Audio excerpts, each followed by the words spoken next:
She had memorized his coffee order. She knew the exact way he folded his sleeves when he was nervous.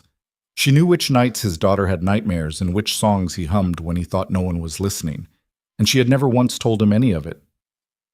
For 6 years, Ryan Brooks told himself that what he felt was friendship, that the way his chest tightened every time Sophia Sterling laughed at something he said, that was just comfort, familiarity, safety.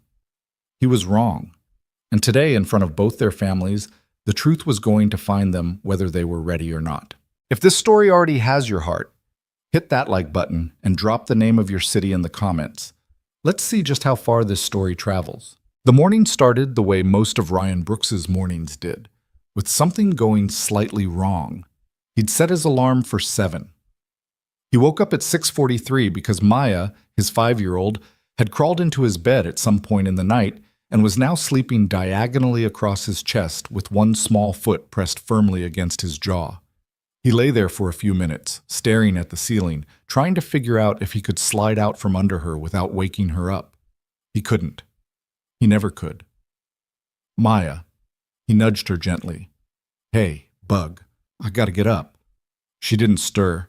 She made a small sound, the kind that sat somewhere between a grunt and a whine, and pulled the blanket tighter around herself like she was making a point. Ryan exhaled through his nose. He had to be at the Sterling's place by 9 to help set up. Sophia had texted him the night before, twice, reminding him not to be late, as if he'd ever been late to anything involving her family, as if she didn't know that he showed up to those things earlier than he showed up to his own obligations. He managed to ease himself out of bed without fully waking Maya, which felt like a minor victory. He stood in the doorway of his bedroom for a second and looked back at her, the way she'd somehow taken over the entire queen-sized mattress, dark curls fanned out on the pillow, one arm draped over the edge. She looked exactly like her mother used to sleep. That thought landed the way it always did. Not sharply anymore, but with a familiar, dull weight that he'd learned to carry without letting it slow him down. He got dressed in the dark. Jeans, a faded gray Henley, the old canvas jacket that had been washed so many times the color had softened into something that wasn't quite any specific shade.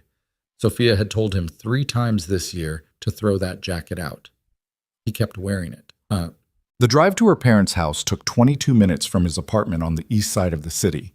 He knew the route without thinking. He'd driven it so many times over the past 6 years that his hands found the turns before his brain registered them. Right on Kellerman, left at the light past the pharmacy, through the neighborhood where the old oak trees had grown tall enough to arch over the road and make it feel, in certain light, like driving through a tunnel.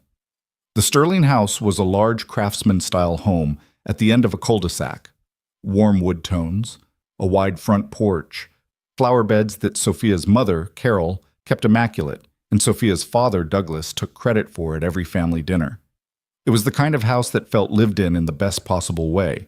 Scuffed floorboards and mismatched throw pillows, and a kitchen that smelled permanently of coffee and whatever Carol had started cooking before anyone else was awake. Ryan had felt at home here since the first time Sophia brought him over, which was almost exactly 6 years ago.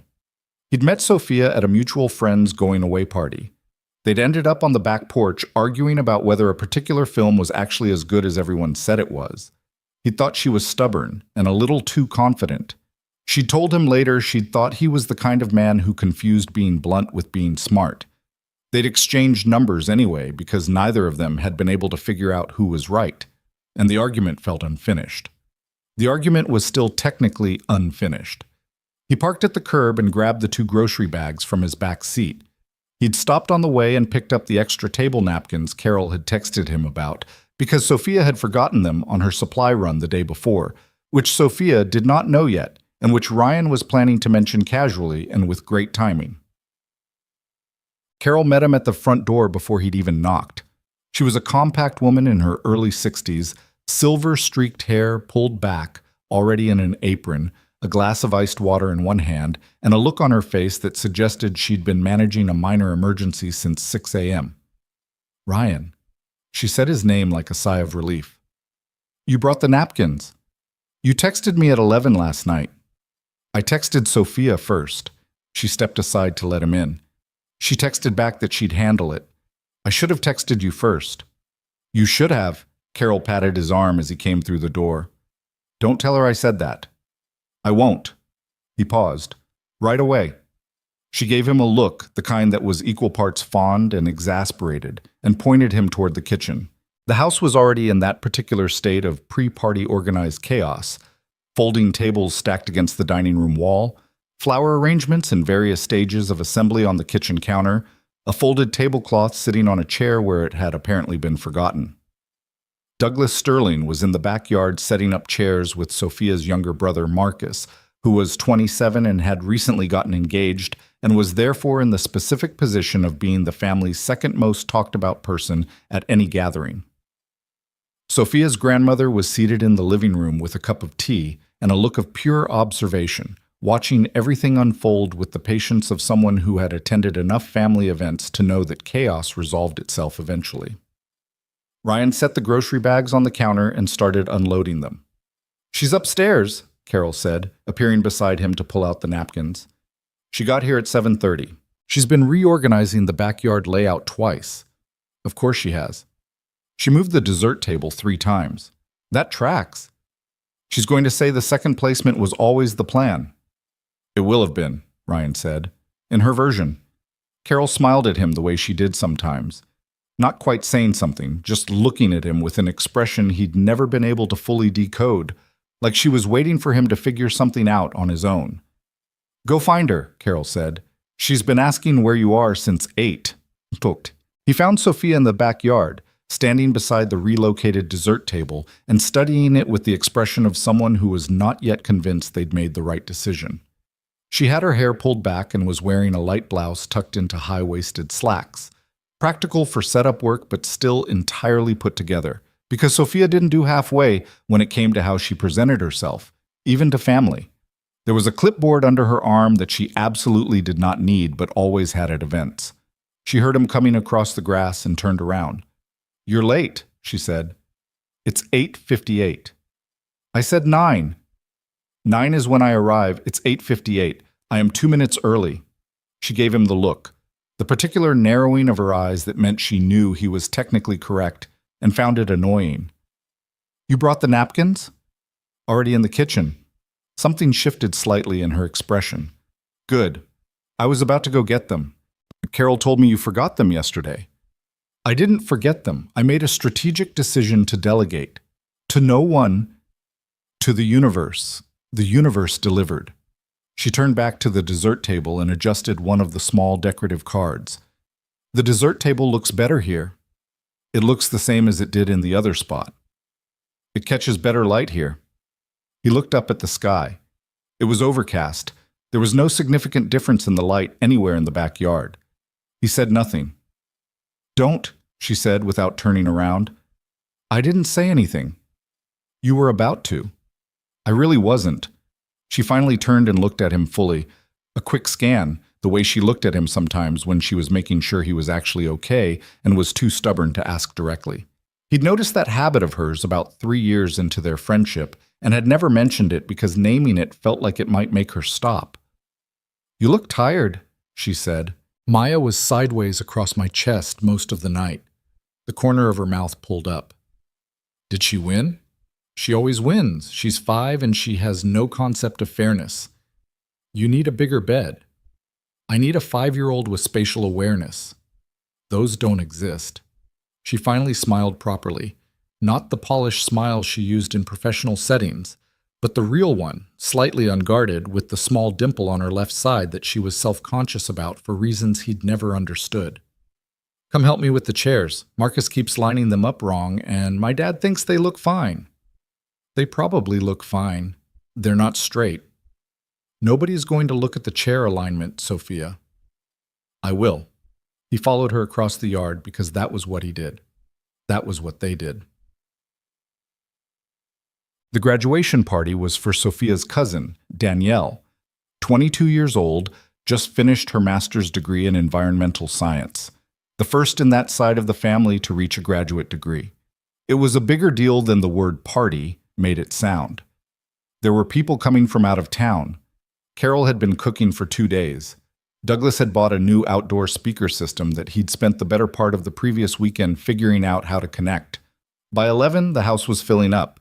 Relatives came through in waves, cousins, aunts, old family friends who remembered Sophia and Marcus as children and made comments about how grown they were now, which Sophia accepted with a gracious smile, and Marcus accepted by suddenly becoming fascinated with whatever was on the food table. Ryan navigated it all in the way he always did at Sterling family gatherings. He knew enough people by now that it didn't feel like being a guest, but he was also aware that there was a version of himself here that was slightly different from his regular self. More at ease somehow, less guarded. He'd noticed it before, dear, that the act of being in this house, around these people, had a specific effect on him that he couldn't quite explain and had long since stopped trying to. He helped Marcus wrestle the large folding table into the right position when Douglas's configuration turned out to be 3 inches off from the tent cover. He carried extra folding chairs from the garage when it became clear the original head count had been underestimated. He refilled the ice in the drink coolers twice. He found Sophia's grandmother's reading glasses, which had been left on the porch railing, and brought them back to her in the living room, and she called him a good boy and offered him a hard candy from her purse, which he accepted because you didn't turn down a candy from Eleanor Sterling. "You've been here before?" an older woman asked him, a great-aunt visiting from out of state, someone he didn't recognize. She was watching him move through the kitchen with the ease of someone who knew where things were. 6 years, he said. She studied him. "You're the son-in-law?" "Friend," he said. "Just a friend."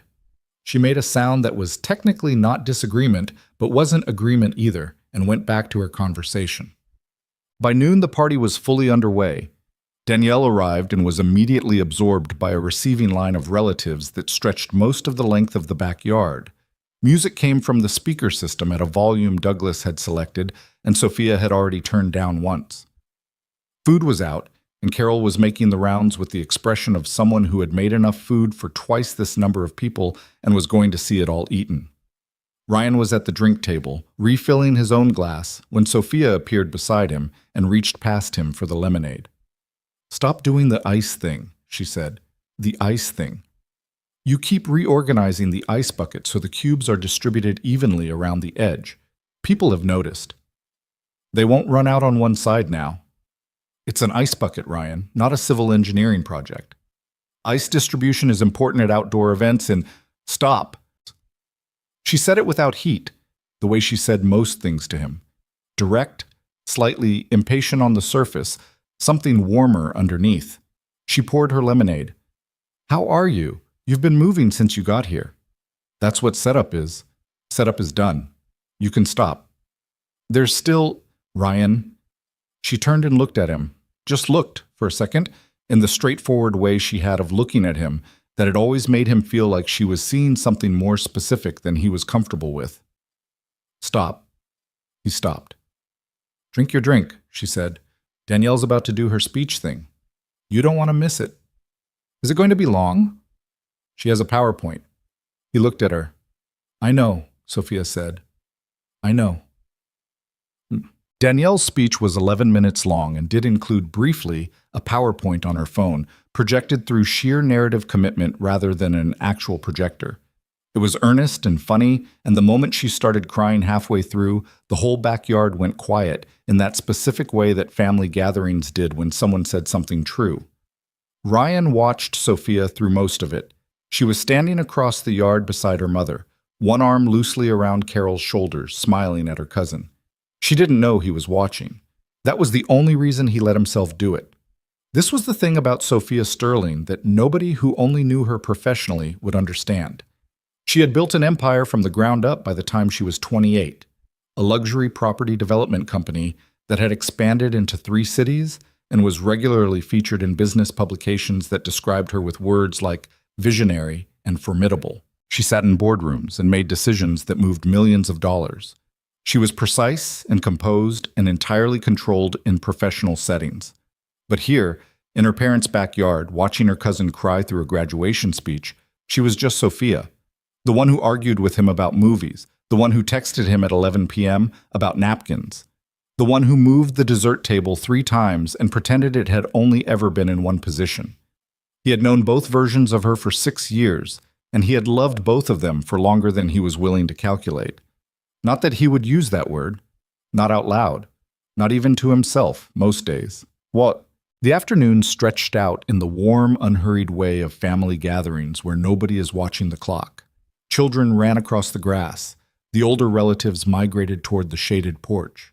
Marcus somehow ended up teaching a group of cousins a card game he claimed to have invented, which was clearly just a version of an existing game with 2 rules changed. Ryan helped carry out the dessert trays when Carol signaled from the back door. He and Sophia arranged them on the table she had relocated twice. "You were right about the light," he said. "I told you. It's still overcast. The overcast light is better here." He didn't argue. He stood beside her and looked at the dessert table and felt, for a moment, the specific contentment of being exactly where he was supposed to be, doing something entirely unremarkable, beside someone whose presence had become so embedded in the structure of his daily life that he genuinely couldn't map a version of himself that didn't include her. He didn't examine that feeling. He'd gotten practiced at not examining it. It happened while the cake was being cut. Carol was standing near the edge of the group, close enough to a small cluster of relatives, 2 aunts and a neighbor, that her voice carried farther than she probably intended. Ryan was beside Douglas, holding 2 paper plates, waiting for the cake to be sliced. Sophia was on the other side of the table, helping Danielle with the first cut. He heard Carol before he understood what she was saying. "Always asking me if he's eaten, if he's sleeping. I told her he's a grown man, but she looks at me like I've said something ridiculous." Ryan's attention sharpened slightly, the way it did when something at the edge of your awareness suddenly became relevant, though he wasn't sure why yet. "She knows his coffee order by heart," Carol continued. She had the tone of someone who found this both charming and faintly exasperating. "She knows what he takes in it, in the afternoon versus the morning. She notices when he's worn the same jacket 3 days in a row. I said to Douglas, this is not friendship behavior." The aunt said something Ryan couldn't catch. The neighbor laughed. "And the way she talks about his daughter. Maya this, Maya that. She tells me things Ryan says to that little girl at bedtime. Bedtime routines. How does she know bedtime routines?" Ryan had gone very still. He became aware, in the way you became aware of a room temperature change, that a few people nearby had registered the conversation. Not everyone. But the 2 cousins to his left had glanced over. Marcus, who was nearby, had also gone quiet. He looked across the dessert table. Sophia had heard it. He could tell the exact moment it landed. Her hand stilled on the cake knife, and something in her face changed. Not dramatically, not in any way that most people would have caught. But he knew her face. He had spent 6 years learning her face without meaning to. The way you learn things about a person without studying them, just by being present over and over until the knowledge was simply in you. She looked up from the table and met his eyes. It was a fraction of a second, half a breath, and then she looked away. Carol had turned slightly and noticed the people nearby and seemed to register, a beat too late, what she'd been saying and how loudly. She didn't look mortified. Carol Sterling was not a woman who mortified easily. But she shifted topics with the practiced ease of someone changing conversational lanes. But the moment had already happened. Danielle, to her credit, clapped her hands and announced that cake was being served, which successfully pulled most of the nearby attention toward dessert. Plates were passed. The conversation diffused back into the warm, slightly louder noise of a party in full swing. Ryan set his plate down without taking cake. He looked across the yard and found the spot where Sophia had been standing. She wasn't there anymore. He scanned the backyard, the clusters of relatives, the chairs, the relocated dessert table. He turned toward the house. The back door was still swinging slightly, settling from where it had just been pushed open. Marcus appeared beside him. For once, he didn't say anything. He just looked at the house, then back at Ryan, and raised his eyebrows in the specific way that meant, "You should probably go deal with that." Ryan thought about standing still. He thought about picking up his plate and eating cake and letting the moment settle the way moments sometimes did, quietly, beneath the noise of everything else, until they could pretend it hadn't happened. Then he looked at the back door. He put his plate on the table and walked toward the house. The kitchen was empty. A few relatives were in the living room, but they paid him no attention. He moved down the hallway, past the framed photos on the wall.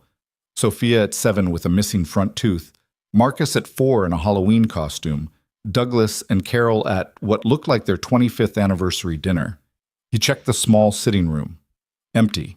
He was turning to check the stairs when he heard it, a small, sharp sound. Not distress exactly, more like the sound of someone exhaling too hard, trying to reset. It was coming from behind the laundry room door. He stood there for a second. He knocked twice, not loud, just enough. No answer. He pushed the door open. Sophia was sitting on the edge of the washing machine, not dramatically, not crying, not visibly falling apart. She was just sitting there with her arms crossed and her jaw set and her eyes fixed on a point on the opposite wall, which was how Sophia Sterling looked when she was dealing with something she hadn't prepared for and deeply resented not having prepared for. She looked at him when he came in. "Close the door," she said. He closed the door. The laundry room was small and warm and smelled like fabric softener. There was a basket of unfolded towels on the floor that Carol had clearly been working through before the party swallowed the morning. The dryer had a post-it note on it that said, "Delicates. Do not tumble," in Douglas's handwriting. Ryan leaned against the closed door and looked at her. "I'm fine," Sophia said. "You're sitting in the laundry room." "I needed a minute." "Okay." People were staring. A few people. "My mother—" She stopped. Started again. She didn't mean anything by it. She was just talking. She talks. She does. She wasn't saying... Another stop. The jaw tightened. She was exaggerating. That's what she does. She turns things into stories. Ryan didn't say anything. He stood where he was and let her talk. "I know his coffee order because I'm observant," Sophia said. "That's just... I pay attention to people. That's a personality trait. It doesn't mean anything?" "Okay."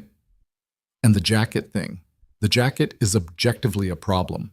Any reasonable person would notice that jacket." "The jacket's been a problem for 2 years." "Exactly." She pointed at him like he'd made her point for her. "It's practical concern. It's..." She stopped. She dropped her hand. The composure she'd been holding shifted slightly. Not collapsed, but changed. Like something behind her expression had gotten tired. "Ryan," she said, and his name sounded different when she said it that way. Quieter and more worn, like she'd been carrying it somewhere she wasn't supposed to. He waited. She looked at him. Really looked at him. Not the way she did when she was cataloging how tired he was, or assessing whether he'd remembered to eat. This was a different kind of looking, direct and unguarded and a little bit scared, and Sophia Sterling was almost never scared of anything. "How much of that did people hear?" she asked. "Some of it." "How much is some?" "Enough," he said honestly. She made a sound in her throat, looked back at the opposite wall. "I should go back out," she said. "This is Danielle's day. I shouldn't be in here." "You should take a minute." "I've taken a minute." "Sophia." She didn't move. Ryan pushed off the door and crossed the small space between them. Not close, just closer. He sat down on the dryer beside the washing machine, which put them at roughly the same height, and he looked at her profile and thought about all the things he'd been not thinking for 6 years and felt something in the back of his chest pull. "What did you want to say?" he asked, quietly, without pressure. She shook her head. "Come on," he said. "Don't." Her voice had an edge, not anger, more like warning, or maybe plea. "Don't do that thing you do where you make it easier to say things." "What thing?" "You know what thing." She finally turned her head and looked at him directly, and there it was. That look, stripped of its usual control, and under it something he recognized because he'd been carrying the same thing and pretending it was something smaller. That thing where you're calm and you ask the right question and then suddenly I've told you things I wasn't planning to tell anyone. "You don't have to tell me anything," he said. "But you're going to sit there. I'm going to sit here. And be calm. Probably." She looked at him for another moment. Then she let out a breath that wasn't quite a laugh, but wasn't entirely not one either, and turned back to the wall and said nothing. From outside, through the door, they could hear the muffled sound of the party. The music, the voices, the occasional burst of laughter. The world continuing in the way it did. indifferent to two people in a laundry room sitting with years of unfinished business between them. Sophia reached up and pulled the elastic from her hair, let it fall around her shoulders. That was always the tell. When she undid her hair, she'd stopped performing composure and was just being inside herself for a minute. "I knew his daughter before she could talk," she said. "Not to him exactly. More like to the room. I was there when he brought her home from the hospital. I held her for 3 hours while he tried to figure out how to work the baby monitor." Ryan didn't move. "I know he takes his morning coffee with a splash of oat milk and nothing else. And in the afternoon he adds sugar because his energy's dropped and he won't admit it. I know he hums the same 3 songs when he's distracted and doesn't realize he's doing it. I know when he's about to say something he doesn't mean because his left eyebrow goes slightly higher than the right." She paused. "I know that he still wears that jacket because it was what he had on the day Maya was born, and he hasn't told anyone that, but he hasn't gotten rid of it, and he won't." Ryan's chest went very quiet. "I know all of that," Sophia said, "and I've known all of it for a long time." Her voice didn't waver, but it was softer now, in the way things got when you were done protecting them. "And I called it friendship. I called it being a good friend, paying attention." She finally looked at him again. "Because that was safer. Because if it was just friendship, I couldn't lose it." The laundry room was very still. Ryan looked at her.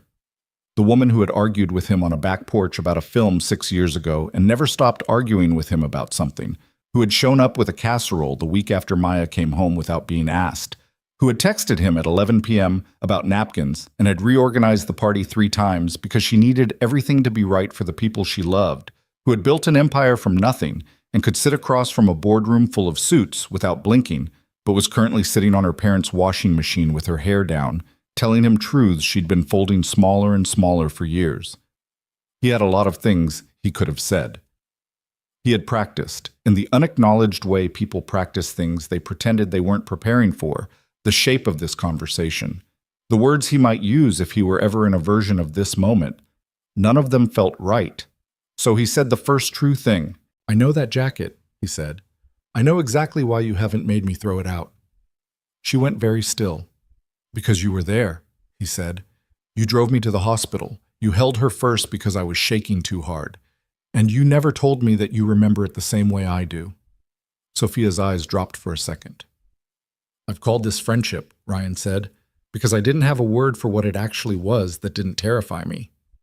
His voice was even, not because he was calm, but because he had gotten to the other side of the fear and found that what was there was just the truth. And the truth was simpler than the fear had been. "And because I was afraid that if I named it, you'd look at me differently, and you're the person I can't afford to lose." She looked back up at him. "Ryan, I'm not asking you for anything," he said. My mother always told me things I left unsaid had a way of making themselves heard anyway, usually at the worst time." The corner of his mouth moved. "Apparently she was right." Sophia let out a breath that caught slightly in the middle. "Your mother also told you that you should throw that jacket out," she said. "She did. She wasn't wrong either. She was about the jacket." A silence settled between them. Not uncomfortable, not urgent, just present, the way a truth was present after you stopped hiding it, taking up its actual amount of space. Outside, someone laughed, a big, rolling laugh that carried through the door. A child shrieked the way children did when they were running and delighted and wanted everyone to know it. The music continued at the volume Douglas had reset it to when he thought no one was watching. Sophia sat on the washing machine with her hair down and looked at Ryan Brooks. This man she had driven to a hospital, helped move apartments, argued with over films, called at 2 a.m., when contracts fell apart, brought casseroles to, pretended she wasn't watching fall in love with his own daughter, and did not look away. "We should go back out," she said. "In a minute," he said. She didn't argue. They sat in the quiet of the laundry room while the party continued without them. 2 people who had spent 6 years being careful, finally in the same room with the thing they'd been careful about. Neither of them moved toward the door. Not yet. Part 2. Louis. Viet sao nghiên đến sao nghiên năm trăm từ liên kết liên mạch với các phần trước trong câu chuyện, pha hồi thoại tạo thành một câu chuyện liền mạch khi ghép lại.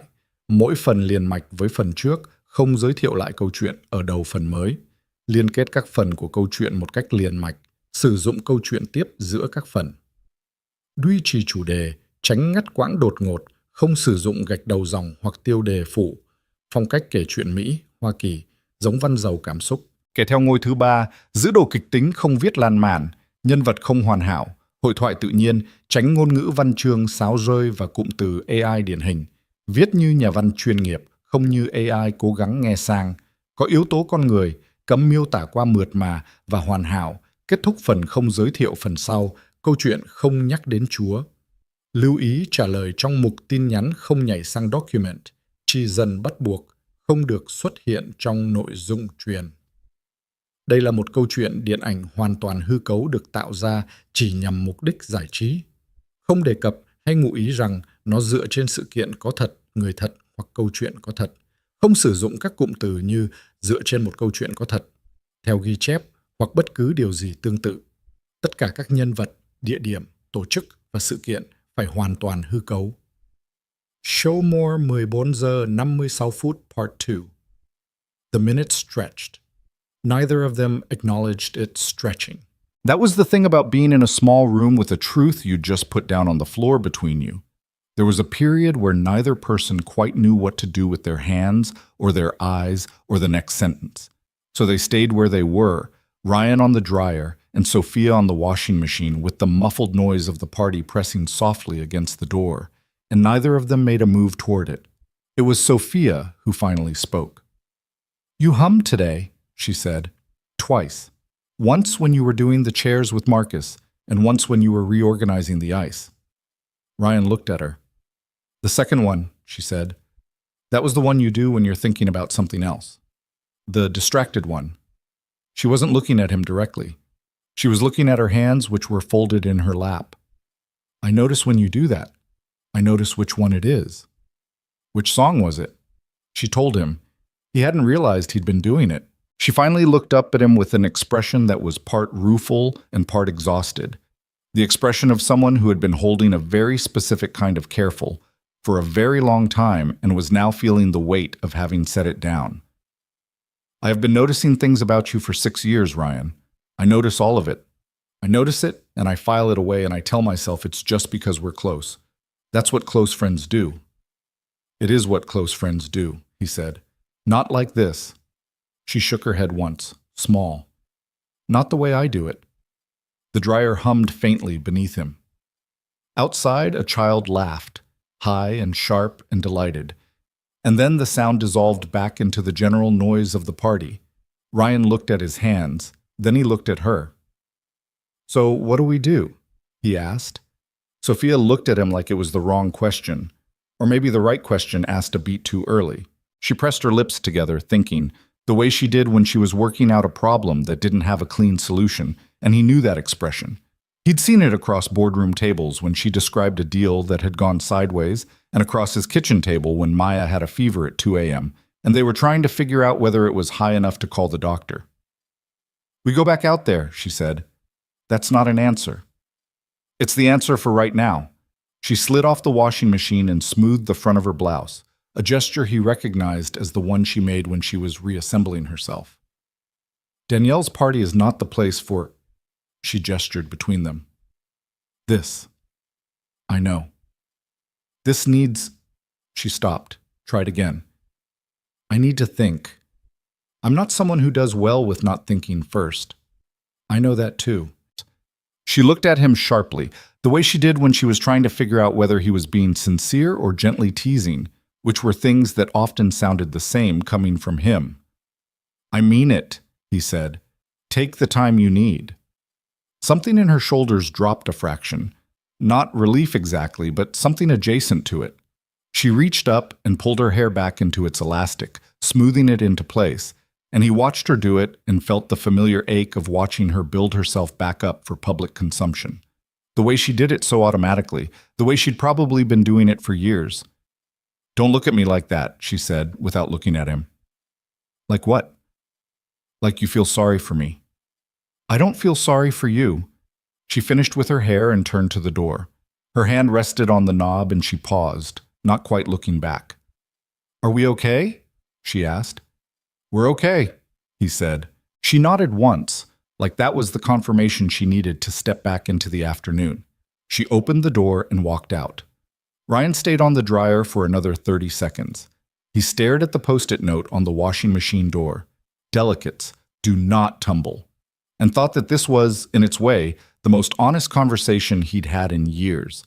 He thought about the 6 years behind them, laid out like a road he'd been walking without realizing he was on it. He thought about the first time he'd brought Maya to this house, and how Sophia had held her without being asked, and how he'd watched that and felt something shift in the center of himself that he had spent 6 years carefully not naming. He got up and went back to the party. The afternoon had the particular quality of time passing slowly while also moving forward without you. Ryan moved through it like he always did, present, functional, useful. But a layer of himself was somewhere else, sitting in that laundry room, replaying the sound of Sophia's voice saying not like this with the specific exhaustion of someone being honest about something they'd been dishonest about for too long. He refilled the drink coolers a third time. He helped Carol with the leftovers. He played 3 rounds of Marcus's invented card game, which he lost deliberately twice and won the third time because Marcus had started getting smug about it. He did not look at Sophia more than he normally would. At least, he tried. The problem was that Sophia was everywhere. She was the person who had organized this event, who knew where everything was, who Carol leaned over to ask about more napkins, and who Danielle pulled aside for a photo, and who Douglas teased about the speaker volume. She was woven into the fabric of the afternoon in a way that made not looking a nearly impossible task. And there was now a version of the day that was running parallel to the regular party. The version where Ryan was aware, in a way he hadn't previously allowed himself to be aware, of exactly where she was at all times. She was aware of him too. He could feel it in the way you felt a person's attention from across a room. Not intrusive, not obvious, just present. A second consciousness overlapping briefly with his own whenever they ended up on the same side of the yard. They didn't speak directly for almost an hour after the laundry room. It was Marcus who broke the surface. He appeared beside Ryan at the edge of the yard, holding a beer he'd been nursing since noon, and stood there for a moment with the studied casualness of a man who was absolutely about to say something. "So," Marcus said. "Don't," Ryan said. "I didn't say anything." "You were going to." "I was going to ask if you want another drink." Ryan looked at him. Marcus's expression was perfectly even. He was 27 and engaged, and the kind of person who was genuinely good at seeming relaxed while actually paying very close attention to things. Ryan had always liked Marcus. He also knew from 6 years of observation that Marcus Sterling missed very little. "My mom didn't mean to do that," Marcus said. "I know. She's been—" He paused, choosing his words. "She's been watching the two of you for a long time. She talks to me about it sometimes." "Marcus, I'm just saying." It's not like what she said was a surprise to anyone who was paying attention. Ryan looked out at the yard. Danielle was taking photos with a group of cousins near the back fence. Douglas was demonstrating something on his phone to the great-aunt who had asked Ryan earlier if he was the son-in-law. Carol was moving between the food table and the kitchen with the efficiency of someone who had been hosting gatherings for 40 years. Sophia was near the dessert table talking to a woman Ryan didn't recognize, a colleague of Danielle's maybe, or a family friend. She was composed and pleasant and managing the conversation the way she managed most conversations, which was with a kind of warm competence that made the other person feel held. She had her professional smile on, the good one. Ryan knew what was underneath it. "Is she okay?" Marcus asked, more quietly. "She'll be fine." "That wasn't what I asked." Ryan exhaled.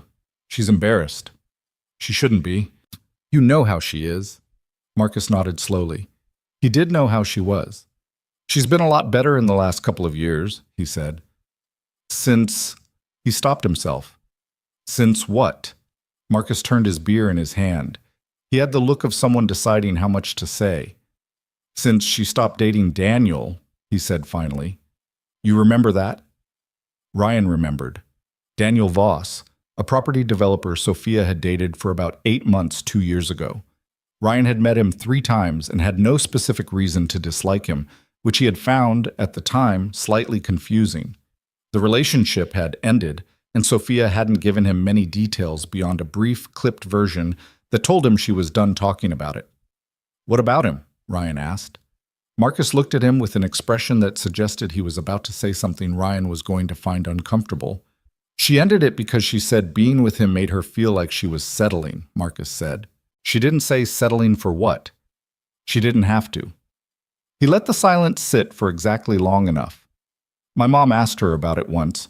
She said she was done trying to be satisfied with almost." Ryan didn't say anything. "I'm not telling you what to do," Marcus said. "I'm just telling you what I know." He finished his beer. "Also, you should probably know that my grandmother has been telling people you're the son-in-law since about noon. So, for context." He walked back toward the house before Ryan could respond. Shit. The party began winding down around 4:30. The out-of-town relatives made their goodbyes in the long, drawn-out way that families did when they wouldn't see each other for another year. Extra hugs, promises of phone calls, a final round of photos by the front door. Danielle was glowing in the way people glow when they feel genuinely celebrated. Carol was already beginning to dismantle things with the quiet efficiency of a woman who had cleaned up after enough parties to do it in her sleep. Ryan stayed to help. He always stayed to help. That was a fact about him that had never required discussion. When there were chairs to fold and tables to carry and food to wrap and tuck into the refrigerator, Ryan Brooks was the person who was still there. It wasn't performance. It was just the kind of man he was. His grandmother had instilled it in him young, and it had stuck. Sophia was also still there, also helping, also moving through the house, doing the things that needed doing without being asked, because that was also the kind of person she was. They ended up in the kitchen together, which was inevitable. Carol had gone outside to say goodbye to the last of the relatives. Douglas was managing the speaker system, which had developed a minor Bluetooth connectivity issue he was addressing with the specific frustrated focus of a man who was going to figure it out if it took the rest of the evening. Marcus had disappeared upstairs for reasons unknown. The kitchen was quiet by comparison.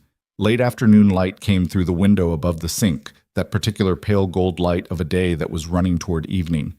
Ryan was wrapping the remaining cake. Sophia was at the counter consolidating the leftover food into containers, working with the methodical focus she brought to physical tasks. They worked in silence for a few minutes. It was a comfortable silence. It had always been comfortable. That was one of the things about the two of them. But there was a current underneath it now that hadn't been there before noon. Not tension exactly, more like awareness. "Daniel Voss ended things because he said you were emotionally unavailable," Ryan said. He hadn't planned to say it. It came out the way truths occasionally did when you'd been holding them long enough and the guard dropped for a second. Sophia's hand stilled on the container she was sealing. "Where did you hear that?" she asked. "I didn't, I guess, just now." He looked at her. "Was I right?" She turned to face him, leaning back against the counter with her arms crossed. The expression on her face was complicated, a mixture of assessment and something that might have been admission. "He said I wasn't present," she said. "That even when I was with him, I seemed like I was somewhere else." "Were you?" She held his gaze for a beat longer than was comfortable. "That depends on how you define somewhere else." Ryan said nothing. "He was a good person," she said. "He wasn't the problem." "I know. You always suspected something was wrong with that relationship." "I didn't." "Ryan." Her voice was quiet and slightly tired and completely certain. "You asked me twice in the first month if I was actually happy or if I just thought I should be." He had. He remembered it now. The two conversations, both slightly sideways, both framed as general check-ins, which they both knew they hadn't been. "I said I was happy," she said. "You said you were content." She blinked. Those are the same thing." "They're not." She looked at him. He looked at her. The kitchen settled around them with its afternoon light and the distant sound of Douglas muttering at his phone. "No," she said finally. "They're not the same thing." She said it quietly, like she was confirming something she'd known for a long time but hadn't said directly. "They're not the same thing at all." Carol came back in through the back door, and the kitchen became the kitchen again, full of movement and tasks and the warmth of the end of a good day. She enlisted both of them in clearing the last of the outdoor furniture, and for the next 40 minutes they were in motion again, and the conversation tucked itself into a pocket of the afternoon and waited. By the time the yard was cleared and the kitchen was restored to something approaching its normal order, it was past 5:30. The light had gone that deeper gold that meant early evening. The house had settled back into its regular self, quieter, full of the comfortable exhaustion that came after a day well used. Sophia sat at the kitchen table with a glass of water. Ryan sat across from her. Carol was upstairs. Douglas had solved the Bluetooth situation and gone to join her, calling to them from the stairs that there was coffee if they wanted it, which neither of them had responded to but which they both appreciated. It was the first time they'd been still all day. "I want to say something," Sophia said. "Okay." She held the glass in both hands and looked at the table. She was choosing her words carefully, which was different from the laundry room. In the laundry room she had spoken from exhaustion, from the place where the careful ran out. This was deliberate. This was Sophia deciding, with intention, to continue. "I've been afraid," she said. "That's what it comes down to. I've been afraid of what would happen to the friendship if—" She paused. "If I was wrong about what you felt. If I said something and you looked at me like I'd misread everything. You didn't misread anything. I know that now. I knew it before, actually. I just needed it to not be my imagination." She finally looked up. "The things my mom said today, I have thought about how that would happen, if it ever happened. I have thought about being found out. And in every version I imagined, I wanted to disappear." Her mouth tightened. "Today, when it happened, I didn't want to disappear quite as much as I expected to." Ryan watched her. "Because you didn't look at me like I was ridiculous," she said. "You followed me inside. Of course I followed you inside. You didn't have to." "Sophia," his voice was very even, "I have been following you into rooms for 6 years. She looked at him with something in her expression that broke open slightly at the edges. Not crying, not even close, because that was not how Sophia Sterling was constructed, but something that was in the same territory, something that had been held tightly for a very long time and was deciding whether it was safe to loosen. "You're not afraid," she said. It was half question, half statement. "I'm terrified," he said. "I was terrified in the laundry room. I've been terrified since about 2 years in when I realized what I was actually feeling and spent 4 months convincing myself it was just—" He stopped. Exhaled. "Familiarity. That's what I called it. Familiarity. That's a nice word for it. It was the coward's word for it." She almost smiled. "Not quite, but almost. You're not a coward. I called this friendship for 4 years after I knew it wasn't. So did I." They sat with that for a moment, the symmetry of it, both of them having been afraid of the same thing in the same way at roughly the same time. "Maya asked me about you last week," Ryan said. Something shifted in Sophia's expression. "She asked if you were going to be at her school show in November." He looked at the table. "She said," and this is a direct quote from a 5-year-old, "she said she wanted you there because you always clap the loudest." Sophia's breath came out slightly uneven. "She's right," Ryan said. "You do." "She has to project more," Sophia said, and her voice was slightly rougher than it had been. "She gets quiet when she's nervous. She needs to know the back row can hear her." "So you clap to tell her you can hear her?" "I clap because she's doing her best and she's 5 and she's incredible." He looked at her. She looked back. The kitchen held them both in that particular suspended moment that happened sometimes between people who had said too much to pretend they hadn't, and not yet enough to know what came next. "She's going to want to know," Ryan said. "Eventually. What's happening? She notices things." "I know." Sophia was quiet. "She gets that from you. She gets it from being around you." Another silence. Outside the window, the street was going golden. "I don't want to rush anything," Sophia said. "I need to—" She shook her head.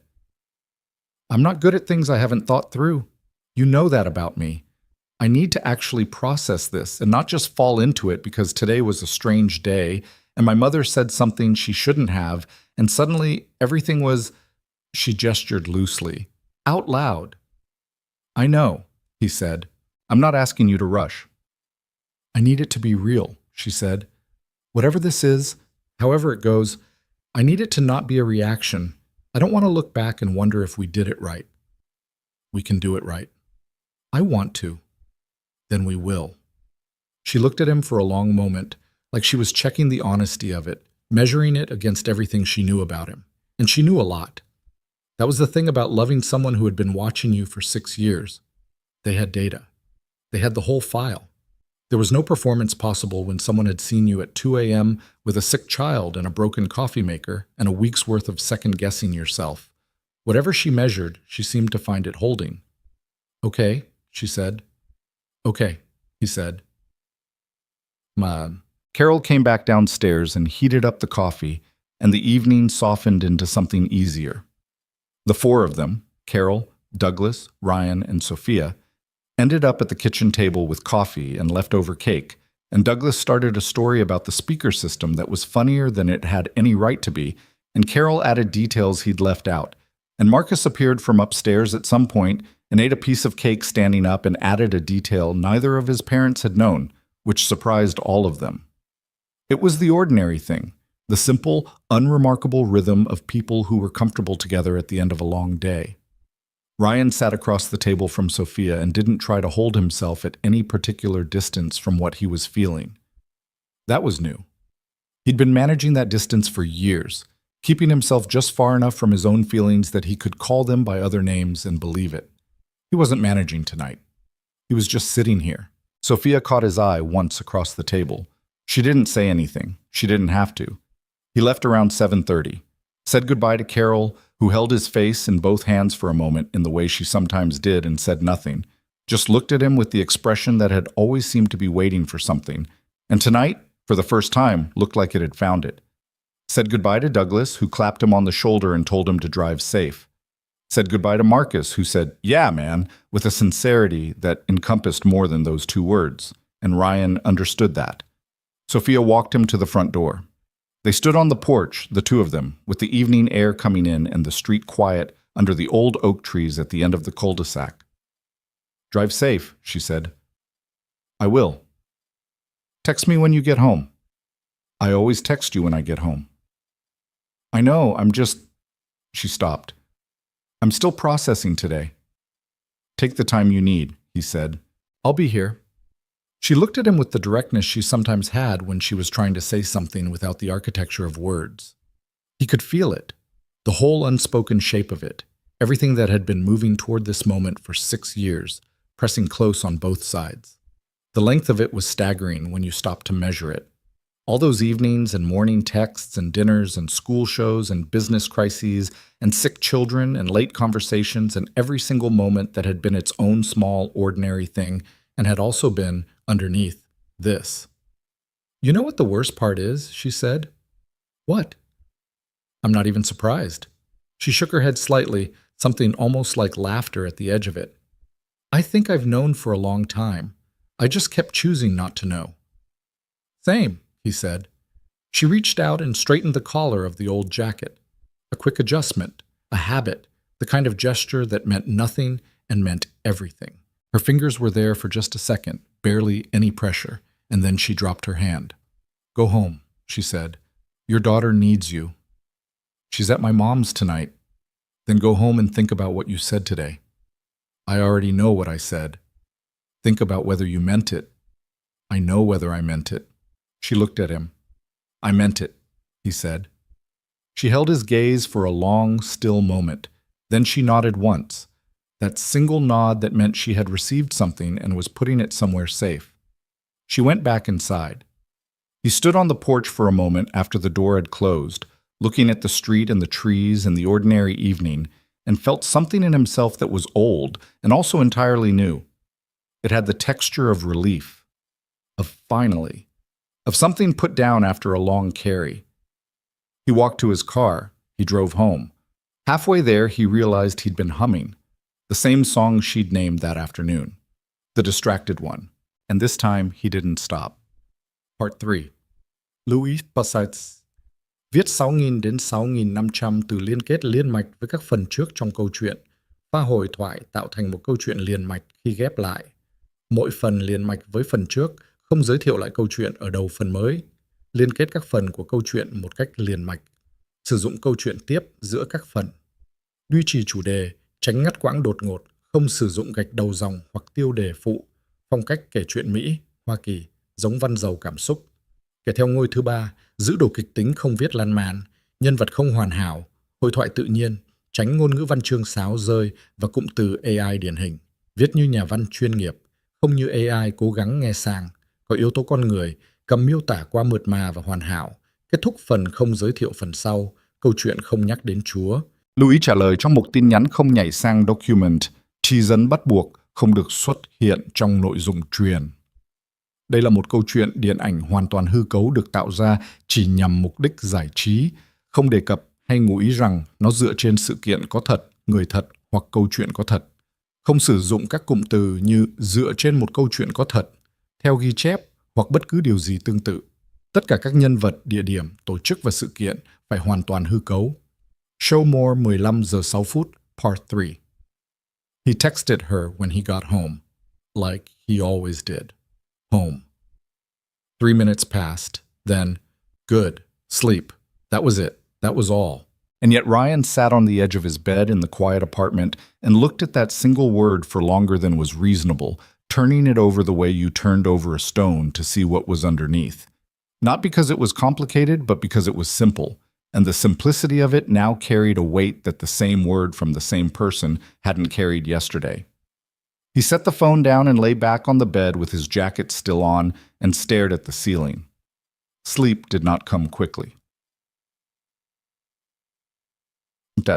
The days that followed were ordinary in the way that days were ordinary when something had shifted underneath them.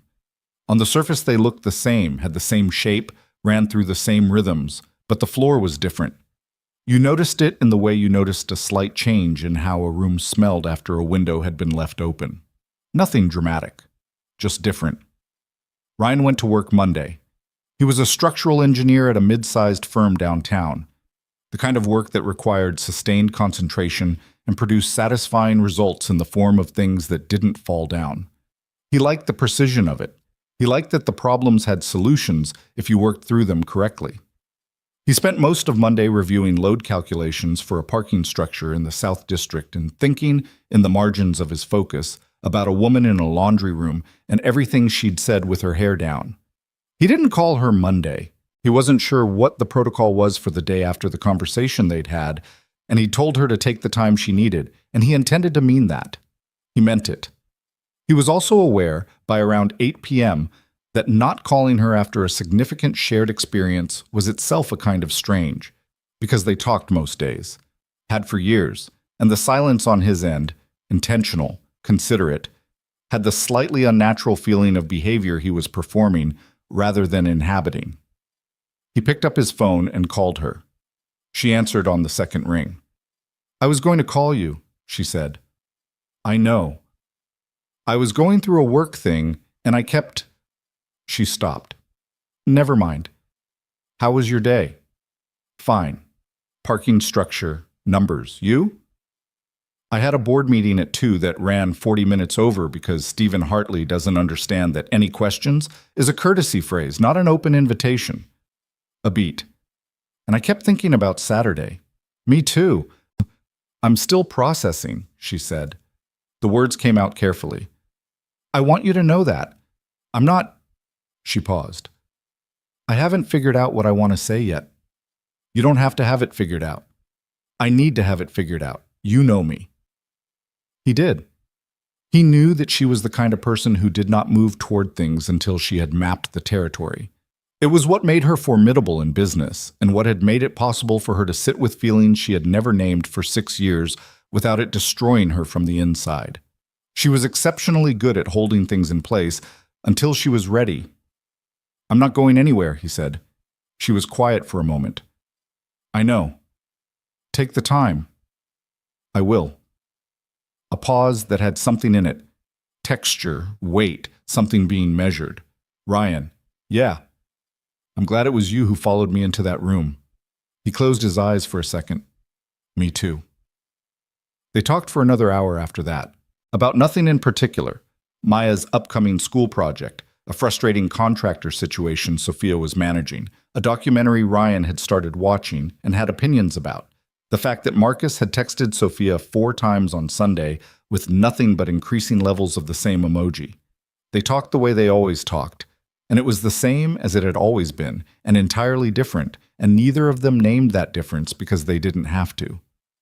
He went to sleep that night and slept well. The following week and a half moved in that particular pattern. The daily calls that had always existed but now carried a different register. The texts that said the same things they'd always said and meant more by them. The ordinary shape of their friendship sitting over a changed foundation like a house that had been quietly renovated from the ground up while everyone was still living in it. They didn't address it directly again. Not yet. Sophia had said she needed to think, and Ryan had promised her the time. And he kept that promise not out of discipline, but because he genuinely believed that whatever this was becoming deserved to be built correctly. He'd spent 6 years getting to this point. Another week or two was not the thing that would break it. But there were moments. The Tuesday she texted him a photo of a coffee cup, a takeout cup from the cafe near her office, with the order written on the side in the barista's handwriting. His order. She'd bought it without thinking, and then apparently realized she'd done it and sent him the photo with no caption at all. He replied, "You bought my coffee on a day I'm not even there." She replied, "Don't make it weird." He replied, "It's a little weird." 3 minutes of nothing. Then, "I know." He put the phone in his desk drawer and worked for an hour with something that wasn't quite a smile, but was related to one. The Friday she called him at 11:30 at night because she was still in the office. Not unusual for her, the hours she kept were a source of low-grade, ongoing concern for everyone who knew her, and she was working through a contract dispute that had developed a new complication. He sat on his couch and talked her through it, not the legal specifics, which were outside his lane, but the strategy of it, the human element, the part about reading what the other side actually wanted versus what they were saying they wanted. He was good at that. She knew he was good at that, which was why she called. They were on the phone for an hour and 40 minutes. He fell asleep on the couch at some point with his phone still in his hand and woke up at 2 a.m. to a text that said, "You fell asleep mid-sentence. The contract is fine. Go to bed." Below that, sent 3 minutes later, "Thank you." He went to bed. It was the following Saturday that things moved again. Maya was home. She'd been at his mother's for the week, a semi-regular arrangement, 3 or 4 times a year, that his mother called grandmother time, and Ryan understood to also be a form of care directed at him. A week of uninterrupted sleep. A week of coming home to a quiet apartment and eating food he'd made for one. He loved his daughter in the absolute foundational way that restructured everything about how he understood himself. He also knew, with the honesty that came from 5 years of single parenthood, that he needed the occasional week of quiet the way he needed water. But Maya had been home since Thursday, and by Saturday morning the apartment was fully, gloriously, exhaustingly itself again. There were cereal remnants on the kitchen counter. There was a drawing on the coffee table that depicted, according to its artist, a horse and a cloud in conversation. There were tiny shoes in the hallway where shoes were specifically not supposed to go. "Maya," he called from the kitchen. "Shoes." "They're resting," she called back from the living room. "They can rest in the closet." A pause. "They don't like the closet." "They'll adjust." Another pause. Then the sound of small feet and the clunk of shoes being relocated, which was the particular sound of a 5-year-old doing a task with extreme reluctance and making sure that reluctance was audible. He made her pancakes. He made them the way she liked, the ones with the blueberries folded in before the batter set, not added on top, because she was particular about it, and he had stopped arguing with her food preferences around the time she was 3. She climbed up onto her chair and inspected the pancakes with the critical assessment of someone who had standards. "Is Sophia coming today?" she asked. It landed sideways, the way Maya's questions sometimes did. Direct, bottomless, without the cushioning that adults built around the things they wanted to know. "Not today, Bug." "Why?" "Because she has work." Maya accepted this with the equanimity of a child who had grown up understanding that Sophia's work was a real and serious entity that occasionally had prior claims. She picked up her fork. "Can we call her?" "Later, maybe." "Can I tell her about my horse drawing?" I'm sure she'd want to hear about it. Maya nodded, satisfied, and began dismantling her pancakes with methodical purpose. Ryan watched her and felt the familiar doubled nature of loving this child, the warmth of it, and underneath that, always, the faint pull of gravity that came from knowing he was doing this mostly alone. He had his mother. He had friends. He had the Sterlings, who had folded him and Maya both into their family with a completeness that still sometimes caught him off guard. He had Sophia, who knew Maya's bedtime routines and clapped loudest at school shows, and noticed when she was nervous and needed to project more. He poured his coffee, oat milk, nothing else, morning, and sat down across from his daughter and thought about what it meant to be done with halfway. About what Marcus had said. She said she was done trying to be satisfied with almost. Maya looked up from her pancakes. Daddy, what's your thinking face? What? You're doing your thinking face. I have a thinking face? It's this. She scrunched her forehead and looked middle distance with exaggerated intensity. He laughed. He couldn't help it. Is that what I look like? Sophia does the same one. Maya returned to her pancakes. But hers is more. She scrunched more, adding a subtle pursing of the lips. That's very accurate, Ryan said. I know. She said it simply, with the confidence of a person who observed and remembered. She did get that from him. And she had spent enough time around Sophia that she'd cataloged her too. Her expressions, her habits, her particular way of inhabiting a room.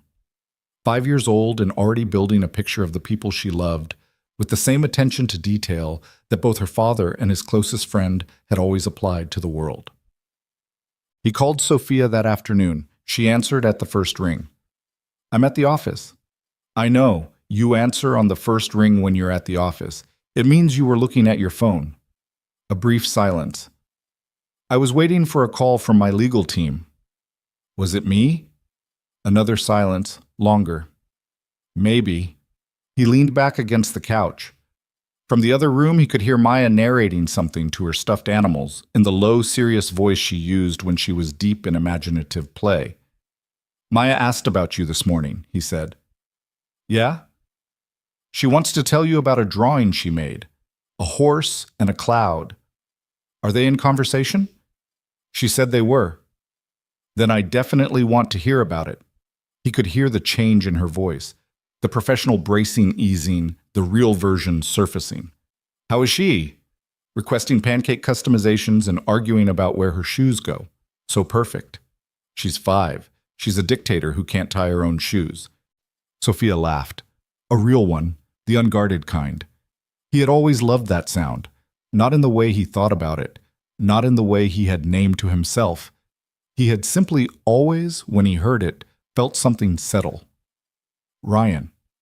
Her tone shifted. He recognized the shift, the one that meant she had been working toward saying something and had decided to say it.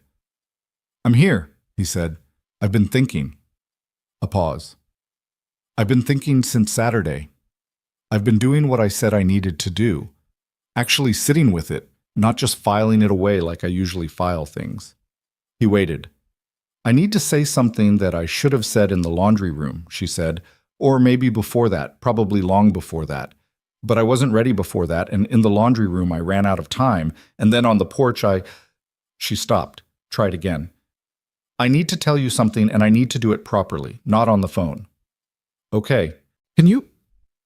She hesitated in the specific way she did when she was asking for something she wasn't sure she was entitled to ask for.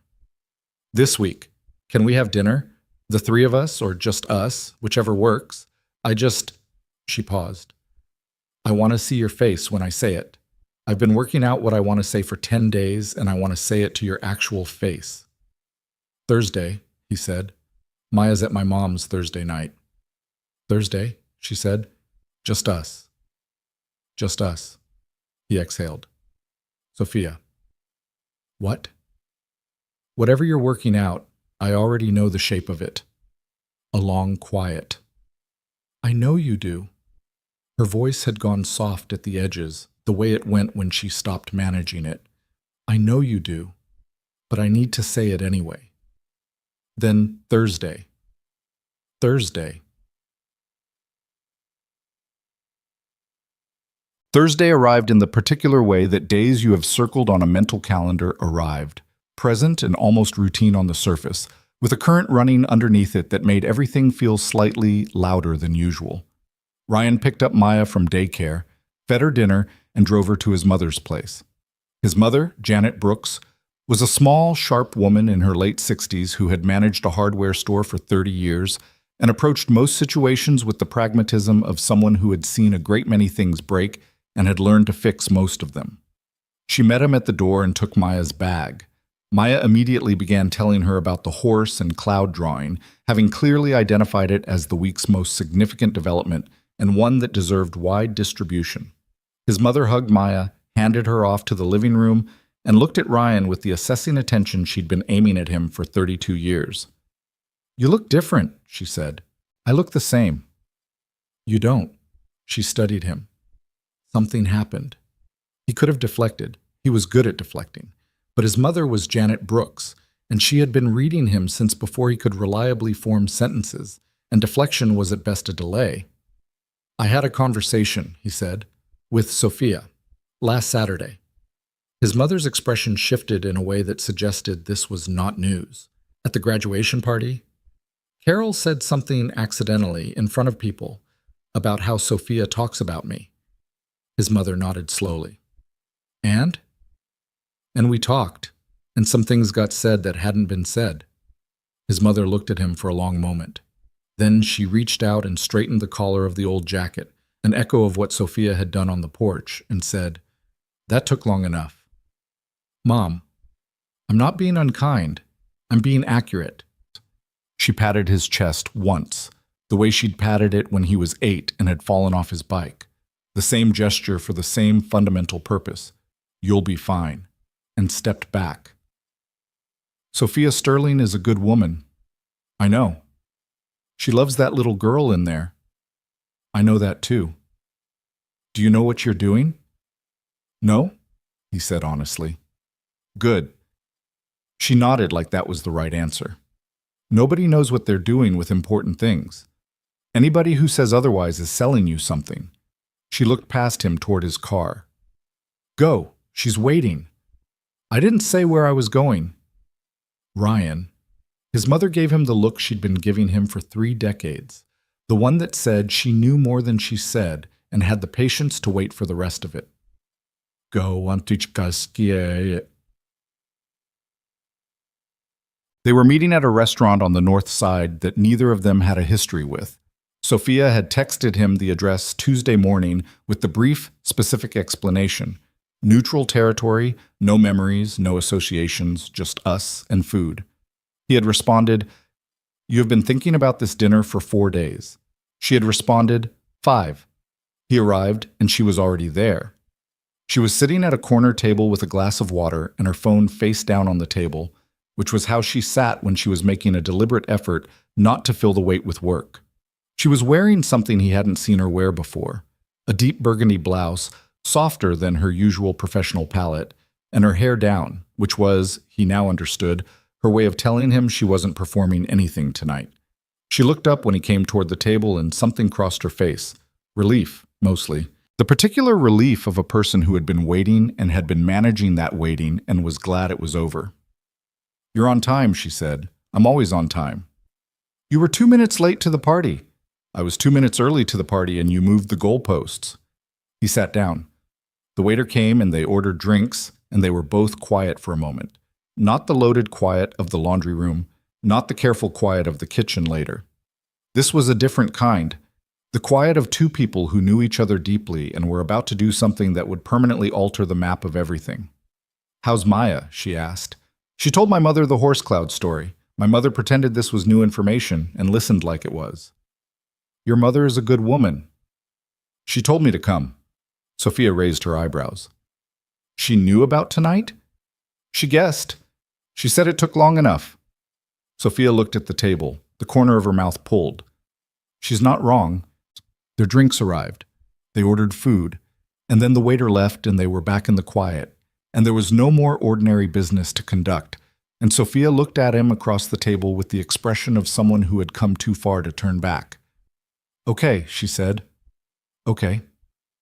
I wrote some of this down, she said, at work, because I knew if I didn't organize it, I'd go sideways. She paused. I'm not reading it off my phone. I didn't think you were. But I want you to know I thought about this seriously. I didn't just... She shook her head. I don't do impulsive. You know that. I know. This is not impulsive. She picked up her water glass and set it down again without drinking. A nervous gesture, one of the very few she had.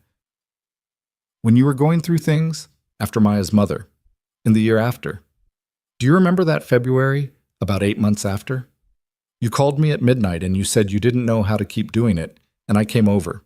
He remembered. I sat in your kitchen until 4 a.m, she said, and you talked and I mostly listened, and at some point you fell asleep on the couch and I stayed until you woke up, and then I made coffee. She looked at him steadily, and I drove home and I sat in my car in the parking garage for 20 minutes because I couldn't... She stopped, steadied. Because something about watching you go through the worst period of your life and not being able to take any of it from you was the most painful thing I had experienced in a long time. And I sat in that car and I thought, this is not what you feel for a friend. This is not casual. Ryan's hands were still on the table. I was 26, she said. I was 26 years old and I was sitting in a parking garage at 4:30 in the morning, completely convinced that I was in love with my best friend and that I could never, ever tell him that. Her voice was level, not flat. She wasn't hiding anything. She was just being precise. Because you were in pain, because the timing was... She shook her head. And then time passed and the crisis passed and you got your footing back and you were better, and I thought, okay, it passed. It was a feeling born out of a moment, and it passed. It didn't pass, Ryan said. It didn't pass. She said it like she was confirming a fact about the physical world. It just got quieter. It got quieter, and I built things over it, work and projects, and occasionally someone I dated for a few months who was good on paper and felt like settling, which I told myself was just because I had high standards. She looked at him directly. My high standards had a face, Ryan. That was the thing I didn't want to admit. He looked at her. He thought about everything he knew about this woman, her brilliance and her stubbornness, and the way she moved the dessert table, and the way she straightened his jacket collar, and the way she held his daughter without being asked, and the way she had sat in a parking garage at 4:30 in the morning because loving someone was sometimes just the weight of their pain when you couldn't carry it for them. I have been in love with you, she said simply, since at least that February, maybe before. But that February is when I knew what to call it. She exhaled. I'm not telling you this so you feel obligated to anything. I'm telling you because I said what I needed to think about, and what I needed to think about was whether I could say this clearly and honestly without... She paused. Without hiding behind almost. Without settling for the version of this that felt safe. She met his eyes.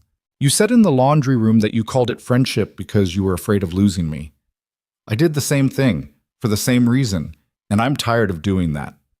The restaurant continued around them. Soft noise, the clink of glasses, other people living other parts of their lives.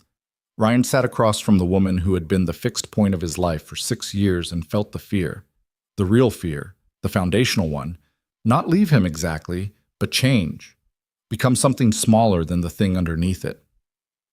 That February, he said, after you left, I woke up on the couch, and you were gone, and there was coffee made, and... He stopped. I knew you'd stayed all night. I knew because you'd folded the blanket. You always fold things, you can't help it. He looked at her. I sat with that coffee and I thought, this is not what a friend does. This is something else. And I spent 4 months telling myself it wasn't. Sophia's breath came out slowly. I was scared, he said. That's the whole of it. I was scared, and I had Maya, and I had the friendship, and I told myself that was enough because naming what I actually felt meant risking all of it. And I didn't... He shook his head. I couldn't risk Maya losing the person she... He stopped. She's never had a mother, not in any real way. And you have been... He had to be careful here because the feeling was big, and he wasn't someone who did big feelings out loud without it costing him something. You've been the most important woman in her life since before she knew what important meant. And the idea of doing something that would take that away from her. Ryan, Sophia's voice was soft. I know that's not. I know that's why, she said. I've known that was part of it. You were protecting her. I was also protecting myself. Well, I know that too. She reached across the table and put her hand over his. Not romantically, not with any kind of dramatic weight, just laid her hand over his the way she had done occasionally over 6 years when he needed grounding, and looked at him. I am not going anywhere. Whatever happens between us, whatever this is, I am not going to disappear from Maya's life. That is not conditional on anything. He turned his hand over, let his fingers close around hers. I know, he said. I need you to actually know it, she said, not just hear it. I know it, he said. I've known it for a long time. That's part of what made it harder, because there was no version of this where you were not someone I could rely on. You'd already made yourself, he searched for the word, essential. She looked at him. And you're terrifying, he said. You know that. You're one of the most terrifying people I have ever known, and I mean that as the specific compliment it is. Something in her expression broke open slightly at the edges again. The same thing he'd seen in the kitchen at her parents' house. Not collapse, just release. The loosening of something long held. You're not afraid of me, she said. I'm appropriately afraid of you. That's different. Very different. She was quiet for a moment. Her hand was still in his. I don't know exactly how to do this, she said. I want to be honest about that. I know how to run companies. I know how to negotiate contracts and manage crises and present things in the best possible light. I don't always know how to. She shook her head. Be in something, be inside it. I tend to manage things from outside. I know. You can't manage this from outside. No, he agreed. You can't. That scares me more than anything, she said. More than losing the friendship, almost. Being inside something and not knowing how to make it work. We've been inside something for 6 years, he said. We already know how it works. We just didn't call it by the right name. She looked at him for a long moment, measuring that. He could feel her measuring it, running it against everything she knew, against the 6 years of evidence in the laundry room and the parking garage and the coffee cups and the school shows and Maya's bedtime routines and every single ordinary, extraordinary thing that had built them to this table.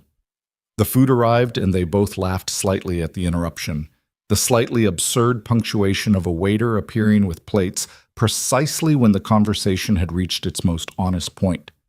They ate. They talked. The register shifted between the weight of what they'd said and the regular warmth of an evening between people who had always liked each other's company. But the hand-holding, he had let go when the food arrived, of course, and she had pulled her hand back, but there was something different about the space across the table now. It had always been comfortable. Now it was also something more. At one point, she told him about a conversation she'd had with her board that week, a disagreement about expansion timeline, and he watched her talk, the specific animation of her face when she was describing something she cared about, the way her hands moved, the way she'd pause mid-sentence when she found a better word, and he thought, I have been watching this face for 6 years. I have been watching it and telling myself I was just paying attention the way friends did. He had been paying attention the way you paid attention to the person who mattered most. She caught him watching. What? Nothing. You have your thinking face. Maya told you about my thinking face? Maya tells me a lot of things. She picked up her glass. You're staring. I'm looking. There's a difference? You tell me. She set her glass down, looked at him directly, and said with the particular quietness of someone who had decided to stop managing distance, You can keep looking. The evening stretched out around them, the restaurant moving through its dinner service, the city doing what cities did on Thursday nights, the world being entirely indifferent to two people sitting across from each other at a corner table and finally, after 6 years, being honest about the shape of the thing between them. When they left, it was late. The street was quiet. She had parked 2 blocks down and he walked her to her car in the way he had walked her to her car dozens of times. Naturally, without discussion, because it was simply the thing he did. At her car, she turned and faced him. The streetlight was behind her, and the night air was cool, and she looked in that light exactly like herself, formidable and warm and slightly guarded and entirely real. "Okay," she said. "Okay," he said. "I said what I needed to say." "You did. It feels different," she said, saying it out loud and actually hearing it back. "It feels real," he said. She nodded. Real. He stood close to her, not as close as the laundry room, not crowded, just the natural proximity of two people who had always been comfortable with each other's physical space and were now in the process of understanding that the comfort had always been something more. "I'm not going to rush you," she said. "I know I said I'm done with almost, but I also don't want to—" "Sophia." "I'm trying to be reasonable." "Sophia." His voice was quiet and direct. She stopped. "Stop managing it," he said. She looked at him. "You don't have to manage this from outside," he said. "You told me that. You don't have to calculate the speed of it or present it in the best possible light." He looked at her, the hair down, the burgundy blouse, the expression underneath the composure that had been breaking open and closing again all evening. "Just be in it." Her jaw shifted slightly. Not resistance, adjustment. The specific adjustment of a person who had been holding something at arm's length and was deciding to let it close her. "I don't know how to do that yet," she said honestly. "I know." He moved just slightly closer, and when she didn't move back, he understood that she was already doing it, already choosing inside over outside, already letting the careful slip. "We've got time. We've wasted a lot of it. We've been building it," he said. "There's a difference." She looked up at him. The streetlight and the quiet street and the city going about its business, entirely disinterested. "I'm in it," she said, quietly, like confirming something she was only just letting herself confirm. "I want you to know that. I'm in it. I know. I've been in it for years. I know that too." She exhaled, some last held thing releasing. She reached out once and pressed her hand flat against his chest, just for a moment, just briefly, feeling the solidity of him there. Then she dropped it. "Good night, Ryan," she said. "Good night." She got in her car. He stepped back.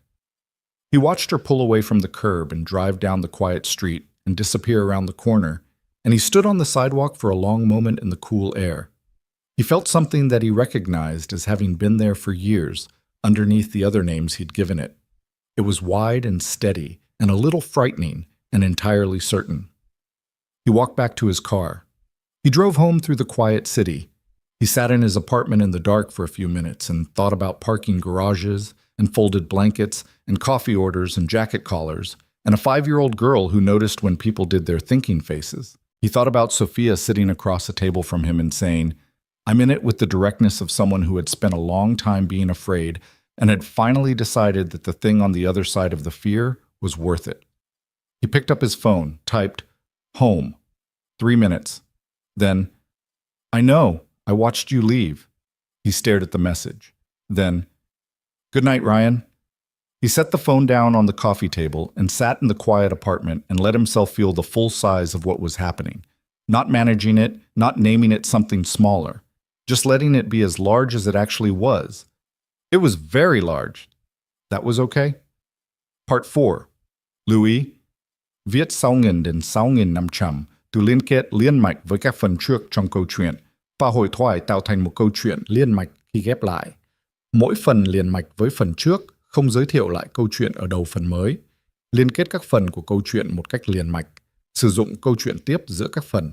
Duy trì chủ đề, tránh ngắt quãng đột ngột, không sử dụng gạch đầu dòng hoặc tiêu đề phụ, phong cách kể chuyện Mỹ, Hoa Kỳ, giống văn giàu cảm xúc. Kể theo ngôi thứ 3, giữ đồ kịch tính không viết lan man, nhân vật không hoàn hảo, hội thoại tự nhiên, tránh ngôn ngữ văn chương sáo rơi và cụm từ AI điển hình. Viết như nhà văn chuyên nghiệp, không như AI cố gắng nghe sàng. Có yếu tố con người, cầm miêu tả qua mượt mà và hoàn hảo, kết thúc phần không giới thiệu phần sau, câu chuyện không nhắc đến Chúa, lưu ý trả lời trong mục tin nhắn không nhảy sang document, chi dần bắt buộc, không được xuất hiện trong nội dung truyền. Đây là một câu chuyện điện ảnh hoàn toàn hư cấu được tạo ra chỉ nhằm mục đích giải trí, không đề cập hay ngụ ý rằng nó dựa trên sự kiện có thật, người thật hoặc câu chuyện có thật, không sử dụng các cụm từ như dựa trên một câu chuyện có thật, theo ghi chép hoặc bất cứ điều gì tương tự.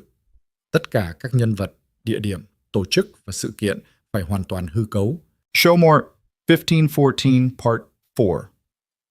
I watched you leave. He thought about that sentence for 3 days. Not obsessively. He wasn't built for obsession. He was built for the slow, patient kind of thinking that ran underneath the surface of regular life, like groundwater.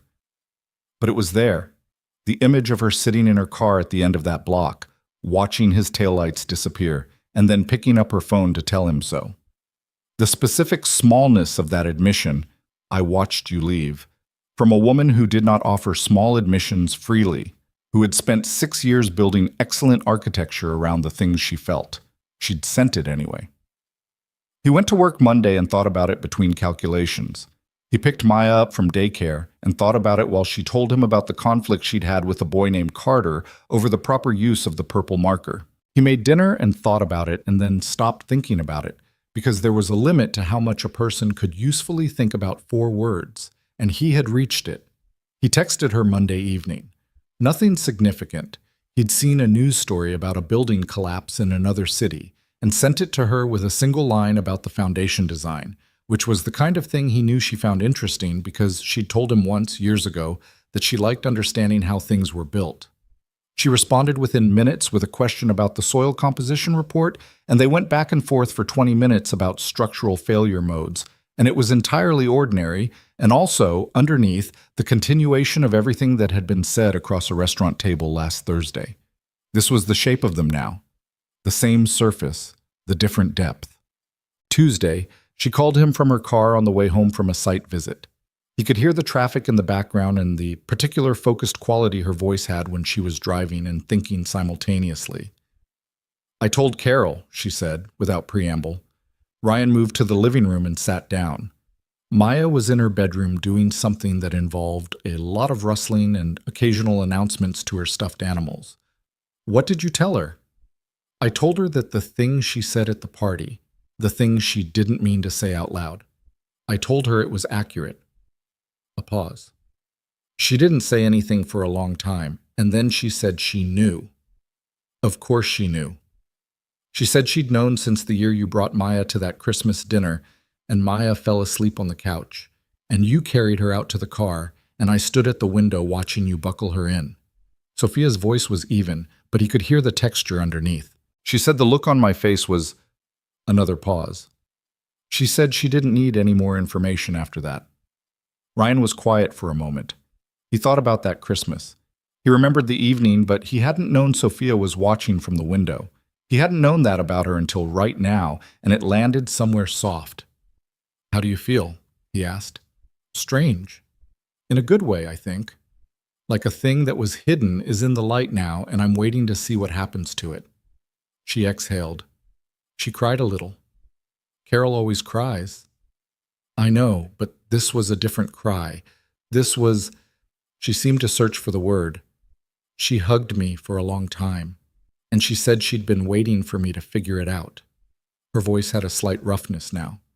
She said she'd been worried I was going to... She said she'd been worried that I was going to choose being careful over being happy. He didn't say anything. She's not wrong, Sophia said. That's what I've been doing. You're not doing it now. No. A quiet that had substance to it. I'm not. Then, Douglas already knows. Apparently Marcus told him Saturday after the party. So, Marcus told him Saturday. The day of. He pulled Douglas aside after you left. She said it with a tone that was equal parts exasperated and fond. My brother is 27 years old and cannot hold a single thing in his mind without immediately telling someone. He told me at the party that your grandmother had been calling me the son-in-law since noon. A silence. Then a laugh. The real one. Of course she had. Your whole family knew before we did. They've known for years, Ryan. We were the last ones. He smiled at the ceiling. Maya appeared briefly in the living room doorway, assessed that he was on the phone and therefore boring, and retreated back to whatever project was underway in her room. I wanted you to know, Sophia said, that I told her it felt important, that they know it's real, that it's not just, she stopped, that it wasn't just a strange day. It wasn't just a strange day. I know. Her voice settled. I know. They stayed on the phone for another half hour, the conversation drifting through other things, a project she was managing, something funny Maya had apparently said to Marcus on Sunday when he'd stopped by unexpectedly, a restaurant that had opened near her office that she thought he'd like, the ordinary motion of their days, the same current running underneath. When she said goodbye, her voice had the quality it had been carrying since the porch outside her parents' house, quieter somehow, less armored. He sat with the phone in his hand after she hung up and thought about a woman at a window watching him buckle a sleeping child into a car and felt the specific ache of time, of all the moments that had already passed, already been spent, in the currency of the years they hadn't named this. Not regret. Something more bittersweet and also more forgiving than regret. Just the acknowledgement that some things take the time they take. The first real difficulty arrived the following weekend. It arrived in the form of a name, Claire Denton. She was a woman Ryan had gone on 3 dates with 8 months ago. A pediatric nurse, warm and straightforward, and genuinely good company. It had ended simply, the way those things ended when the connection was pleasant but not pointed. No bad feelings, no significant conversation, just a mutual tapering that both parties had accepted without requiring a formal close. She texted him Saturday morning. Hey, heard you're single. Want to grab coffee sometime? He stared at the message for a moment with the particular blankness of a man whose mental landscape had recently been comprehensively rearranged. Then he put the phone in his pocket and went to make Maya's breakfast and thought about it while the eggs cooked. The honest answer was that he didn't want to grab coffee with Claire Denton. Not because she wasn't a good person, she was, but because there was no version of that coffee that wouldn't be him sitting across from a pleasant woman while thinking about someone else entirely. He'd done that before. Not with Claire specifically, but with the general category of women he'd dated in the past 4 years, each of whom had been fine and none of whom had been Sophia, which was a thing he had not allowed himself to identify as the actual problem until a laundry room on a Saturday afternoon. He texted back, Hey Claire, hope you're well. I'm actually in something at the moment. Sorry, bad timing. Take care. He hit send, made the eggs, didn't think about it again. Sophia called that afternoon. I need to tell you something, she said, and I want to tell you before someone else does because this is a small enough world that someone else absolutely will. 8. He'd heard her use that particular sentence structure before. It was the preface she used when the information she was delivering was complicated enough to require framing. He set down what he was working on and gave her his full attention. I had dinner with James Whitfield last night, she said. James Whitfield. Ryan knew the name. Property developer, mid-40s, extremely successful, twice divorced, the kind of man who showed up in business publications adjacent to Sophia's name often enough that Ryan had noticed and had spent 2 years not noticing that he'd noticed. Okay, Ryan said. It was a business dinner. It was always a business dinner. We're looking at a potential joint venture on the South Harbor development. Her voice was careful, not defensive, just precise. But James is... She stopped. He's asked me to dinner before, not business, and I've said no. And I want you to know that before you hear it from anyone else. You don't have to account for your dinner schedule to me, Ryan said, and then heard how that sounded and added, That came out wrong. It did, she agreed. I mean, you don't owe me a report. We haven't... He stopped. The difficulty of navigating the gap between where they were and where they hadn't yet formally arrived was suddenly, concretely apparent. We're still figuring out what this is. I know what this is, she said, with the simple directness she had when she was done qualifying something. I told you Thursday. I'm in it. That means I'm not... A pause. I'm not available to James Whitfield for anything other than business. I wanted to be clear about that. He exhaled. You don't have to explain that to me either, he said. I wanted to. Her voice was firm. Because I'm not someone who does things halfway. I decided I was in this and I meant it. I wanted you to know the whole picture. He thought about Claire Denton's text from that morning. I had a similar situation today, he said. Someone from a few months ago. I told her I was in something. A beat. You told her you were in something. That's what I said. Are you? I just told a woman I haven't spoken to in 8 months that I was. The pause that followed had a quality to it, something settling, something finding its footing. Good, Sophia said, then slightly quieter. That's good. Yeah. Another pause. This is going to be weird sometimes, she said, working out the edges of it. It's going to be complicated. I was going to say human, she said. Complicated sounds like a problem. Human sounds like something that can be worked with. He smiled. When did you get philosophical? I'm always philosophical. You don't notice because you're busy reorganizing ice. Ice distribution. I know. He could hear the smile in it. Come over tonight, she said. Bring Maya. I'll make dinner. You'll order dinner. I'll make calls that result in dinner being present. Same outcome. That's not cooking. It's executive cooking. I'm delegating. He looked over at Maya, who had appeared in the living room and was clearly listening to his end of the conversation with the focused attention of a 5-year-old intelligence gathering operation. Can we come over? He said to Maya. Her face lit up. Is it Sophia's? It's Sophia's. She was already heading toward her bedroom to get her shoes. He could hear her talking to herself as she went, running through what she apparently needed to bring. There was mention of a specific drawing and something about showing Sophia how the horse cloud story had a sequel now. We'll be there at 6, he told Sophia. I'll have food by 6. Executive cooking. The very best kind. That evening was the first of what became a regular pattern.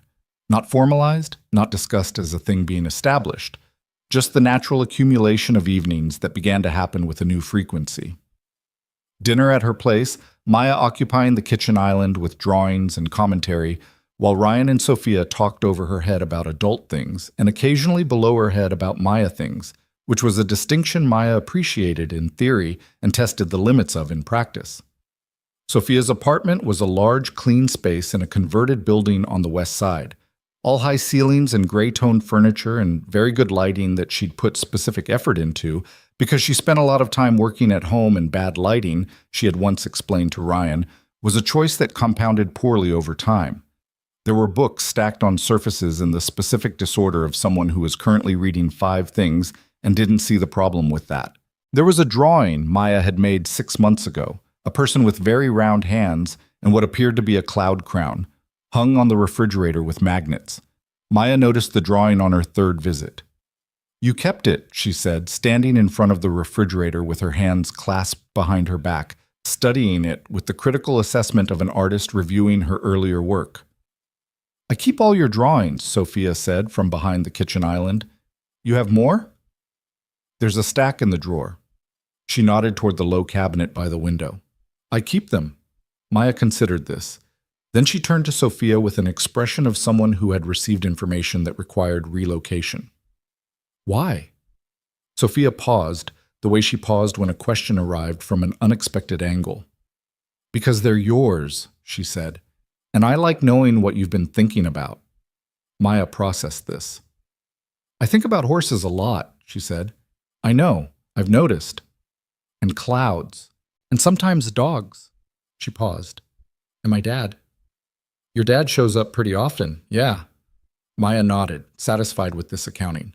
She climbed up onto her stool and began unpacking the things she'd brought, and the matter was settled. Ryan, who had heard this exchange from the hallway, stood there for a moment before walking into the kitchen. He looked at Sophia over Maya's head. She looked back at him. She made a small gesture with her hand that was not quite a shrug, more like an acknowledgement. Yes, I have a stack of your kids' drawings. That's who I am. We've established this. He went to the cabinet and opened the drawer. There was indeed a stack, 8 or 10 drawings, some recent, some from the past year. He stood there looking at them and felt something in his chest that was too large and too specific to name quickly. He closed the drawer and went back to the kitchen. 3 weeks after the restaurant, on a Sunday afternoon, It almost went wrong. It was one of those arguments that started as something small, a practical disagreement that accumulated meaning faster than either of them managed, and became, before either had tracked the escalation, about something larger. It started over Maya's school schedule. Ryan had agreed months ago to let Maya attend a Saturday enrichment program starting in October. Science and art, mixed ages, the kind of thing that a friend had recommended and that Maya had been excited about. He'd forgotten to mention it to Sophia, which would have been fine, which had been fine for 6 years because his daughter's schedule was his business, except that Sophia had made plans for the four of them. Herself, Ryan, Maya, and Marcus, who was in town, to spend that particular Saturday at a museum Maya had been asking about for months. He told Sophia about the enrichment program on a Tuesday, and the Saturday plans collapsed, and Sophia said it was fine. And then the following Friday evening at her apartment, while Maya was in the bathroom and they were standing in the kitchen, it became clear that it was not entirely fine. "You could have mentioned it earlier," Sophia said. She was putting dishes away and her back was to him, which was how he knew the temperature of it. "I forgot. I had a lot going on. You had 2 months. Sophia, I'm not angry about the museum." She turned around. Her expression was controlled, but the jaw was doing the thing. She stopped. "I'm aware that this is your life. Maya's your daughter, and her schedule is your decision, and I don't have any claim on—" "Don't do that," he said. "Do what?" "That thing where you get hurt and then you preemptively remind yourself that you don't have the right to be hurt." She looked at him. "You made plans for all of us," he said, "and I forgot to tell you something that affected those plans. That's on me. You're allowed to be annoyed about it." "I'm not annoyed about it," she said, with the specific tension of someone who was annoyed about it. "You're doing the jaw thing." "I don't have a jaw thing." "You have a very pronounced jaw thing. Your jaw has its own communication system." She opened her mouth and closed it. She turned back to the dishes. "I'm not annoyed," she said. She set a bowl down harder than necessary. "I'm trying to figure out what I am." He waited. "I made plans," she said quietly, the control dropping slightly. "I made plans that included Maya because I thought—" She stopped. She turned around again and looked at him with the expression underneath the composure, honest and slightly raw. "I think I assumed I had more standing to make those plans than I actually do, and realizing that—" She exhaled. "It made me see how I've been thinking of things." He was quiet for a moment. "How have you been thinking of things?" She pressed her lips together. "Like I already know where I belong in your life, like it's already decided." She shook her head.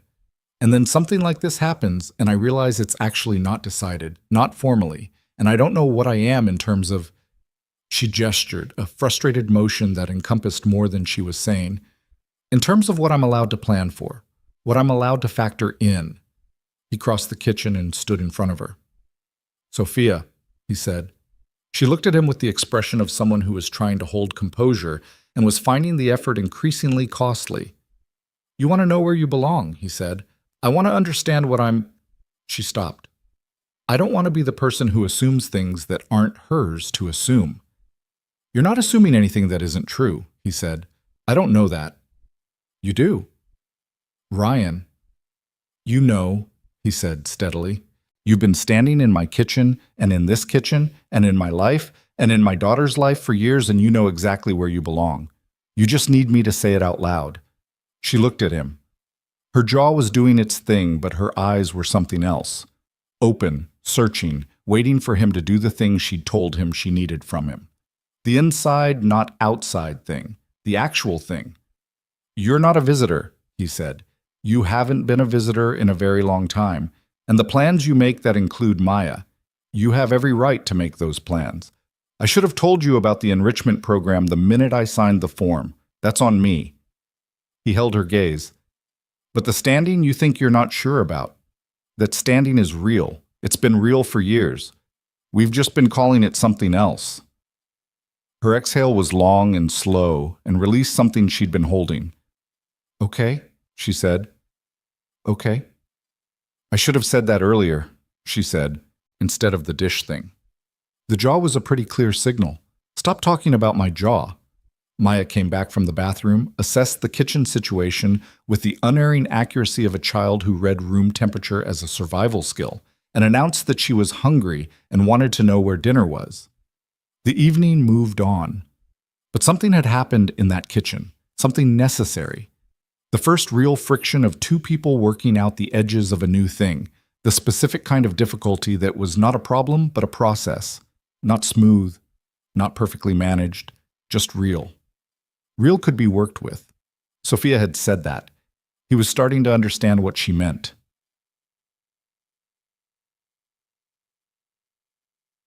October arrived with the chill in the air and the specific quality of light that Ryan had always associated with the feeling of things becoming more interior. The shortening days and the pulling in of evenings that made apartments feel more essential, more particular, made the warmth of them matter in a way that summer warmth didn't.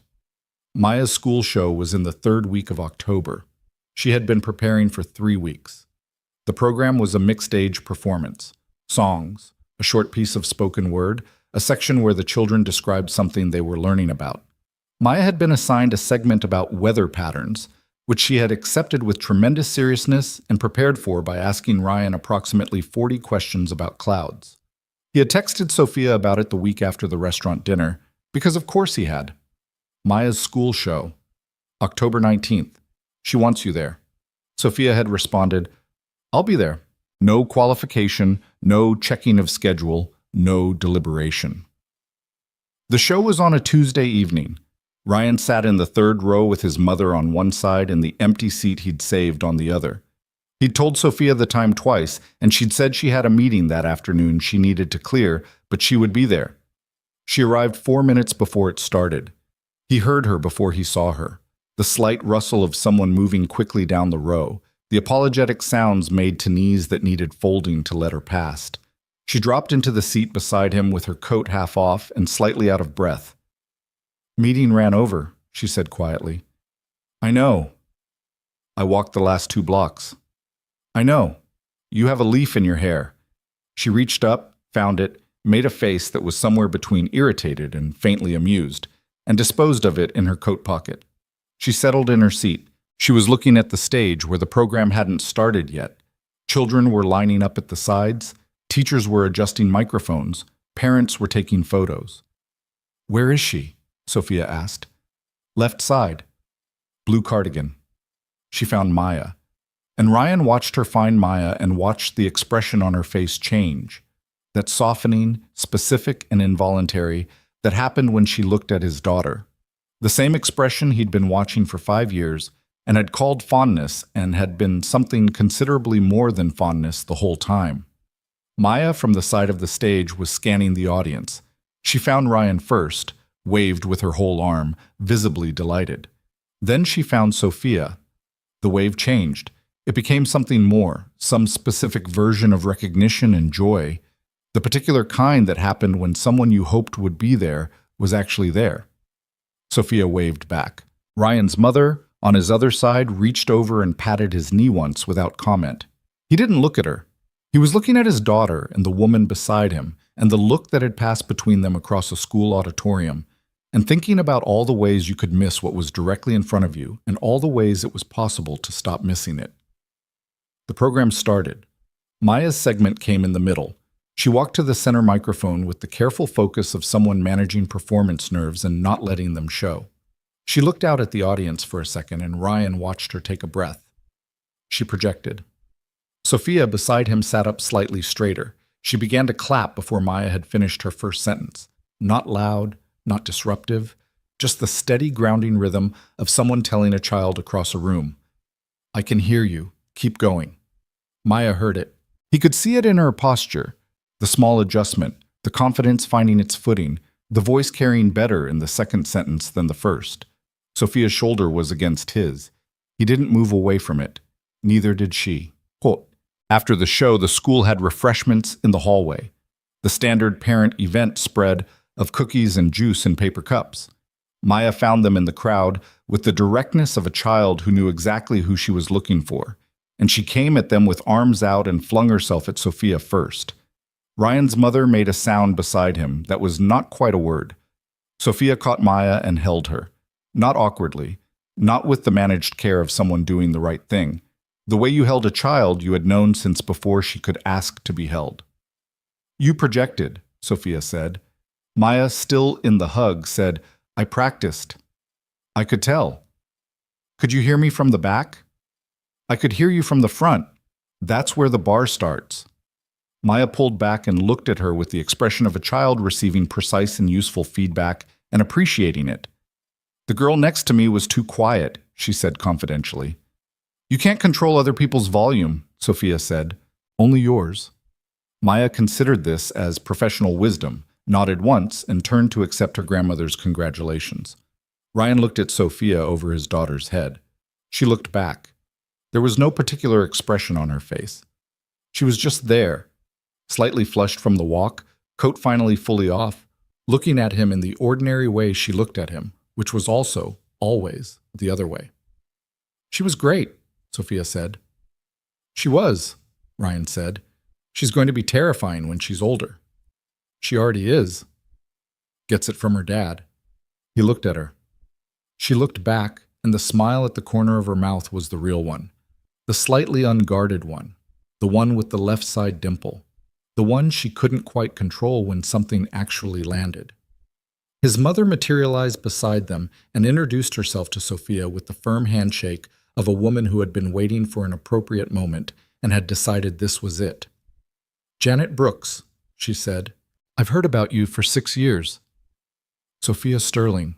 Sophia shook her hand without flinching. I've heard about you for 6 years, too. Good things, I hope. Mostly, Sophia said, and his mother laughed the specific laugh of a woman who appreciated candor, and something in Ryan's chest settled that he hadn't known was unsettled. The last Friday of October, Ryan was late getting home from a site visit. He texted Sophia, Running late. Can you get Maya from school? She texted back immediately. Already on it. She's with me. He got home at 6:15. He had his key in his door when he heard them through it. Maya's voice, high and animated, telling a story about something that had happened at recess, and beneath it, Sophia's voice asking a follow-up question with the specific quality of someone who was actually listening and wanted the next part. He stood outside his own front door and listened. Maya said something about a boy named Carter, the same boy from the purple marker incident, and apparently a new development in that ongoing saga, and Sophia said something back that made Maya laugh, the full-body laugh she did when something was genuinely funny to her, and she wasn't trying to be polite about it. He put his key in the lock. When he opened the door, Maya was at the kitchen table with a glass of juice and what appeared to be a new drawing in progress. Sophia was sitting across from her with a work document open on her phone that she had clearly not been looking at. She looked up when he came in. Daddy's home, Maya announced without looking up from the drawing. Hey, Bug. He set his bag down and looked at Sophia. Thank you. She's been telling me about Carter, Sophia said, the purple marker. Apparently it's escalated. It always escalates. Maya looked up. Carter said my horse didn't look like a horse. Carter, Ryan said carefully, is not an art critic. Sophia said the same thing, Maya said, apparently satisfied with this consensus, and returned to the drawing. Ryan went to the kitchen and got himself a glass of water and stood leaning against the counter looking at them. His daughter, and this woman who had been in the chair across from his daughter with a document she wasn't reading, waiting for him to get home. He thought about the kitchen argument, about Sophia saying, I think I assumed I had more standing than I actually do, about what he'd said back, you haven't been a visitor in a very long time. He looked at her now, in his kitchen, with her coat hung on the back of the chair and her shoes off, because she'd been here long enough to take her shoes off, and he thought that there were things a person could do and things a person could say, and the two were never identical, but right now they were very close. Sophia, he said. She looked up from the document she wasn't reading. Stay for dinner. She looked at him. Not just dinner, he said. He put his water glass down. I mean, stay. He said it the way he'd been working toward saying it for weeks, with the simplicity of something that had been decided and just needed to be spoken. I mean, stop going home at 9:30 and sleeping in an apartment that doesn't have Maya's drawings in the drawer. The kitchen was very quiet. Maya had gone still over her drawing. Sophia looked at him with the expression he had come to know as the one underneath everything, the one without the management, without the architecture, just Sophia at the exact center of herself. The one he'd first seen, really seen, in a laundry room on a Saturday afternoon that had changed the map of everything. "I have a whole apartment," she said. "I know. I have a very good apartment. I worked hard on the lighting." "You can keep the apartment." "The lighting alone—" "Sophia." She looked at him. "I'm not telling you to move in tomorrow," he said. "I'm telling you that you belong here, in whatever shape that takes, at whatever speed it takes. You're not someone who comes and goes." He held her gaze. "You're someone who stays." She was quiet for a long moment. Maya, who had been listening with the focused attention of a child who understood that something important was happening, even if she didn't have all the words for it, looked up at Sophia and said, "You could have the big chair." Sophia looked at Maya. "The reading chair," Maya clarified. "By the window. It's the best one." She said it with the absolute seriousness of someone making a genuine offer, one of her most valued things freely given. Sophia's face did the thing, the opening at the edges, the thing that wasn't crying but was in the same territory. And she pressed her lips together once, pulling it back.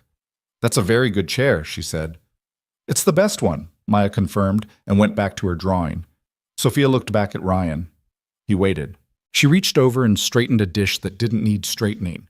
The same habit, the same reflexive gesture of her hands, when the rest of her was trying to work something out.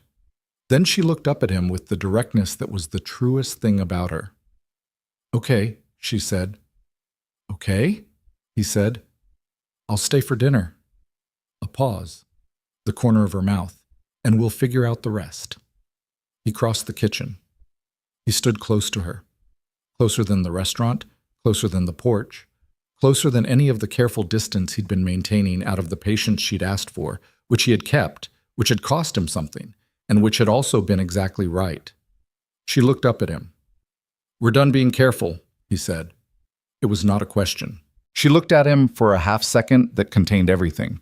6 years and a parking garage, and folded blankets and coffee cups, and the old jacket, and a 5-year-old with no concept of spatial fairness, and every late call and every almost and every time they had both stood at the edge of this and looked at it and looked away.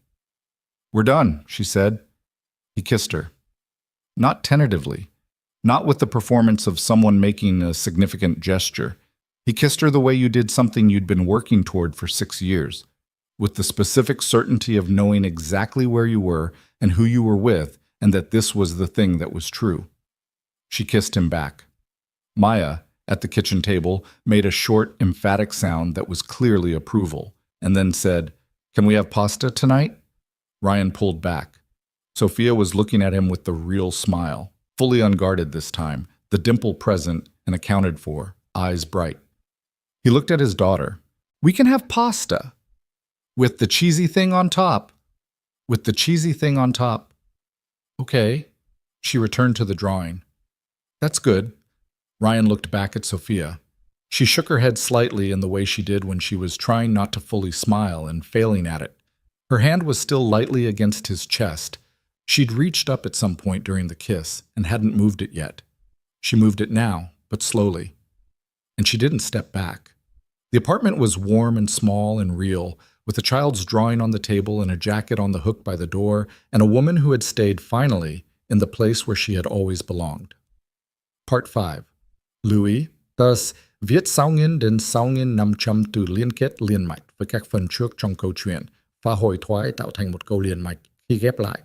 Mỗi phần liền mạch với phần trước không giới thiệu lại câu chuyện uyển ở đầu phần mới.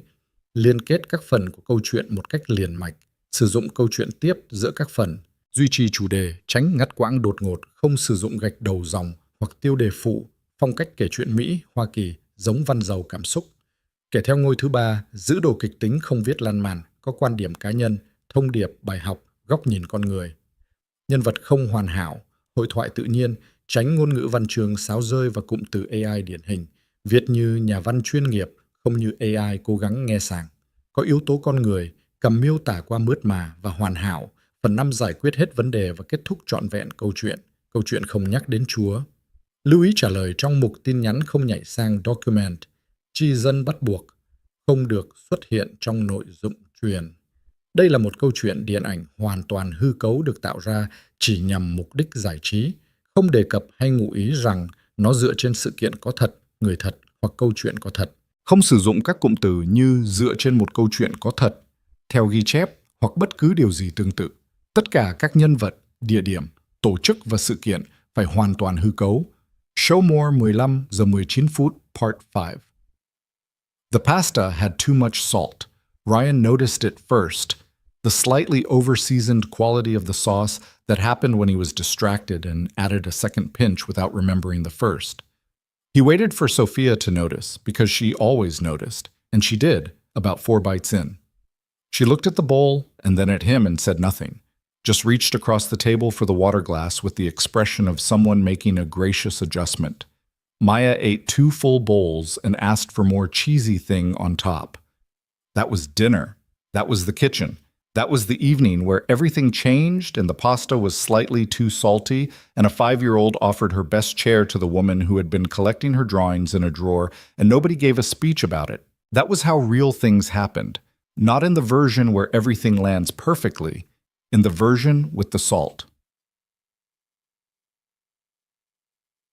November came in cold and deliberate. The city pulled its coat on, and the days got short, and the particular intimacy of winter settled over things. That seasonal drawing inward that made the warmth of specific rooms, specific people, feel more conscious and chosen. Ryan and Sophia did not move in together in November. That was not the speed of it. She kept her apartment. He kept his.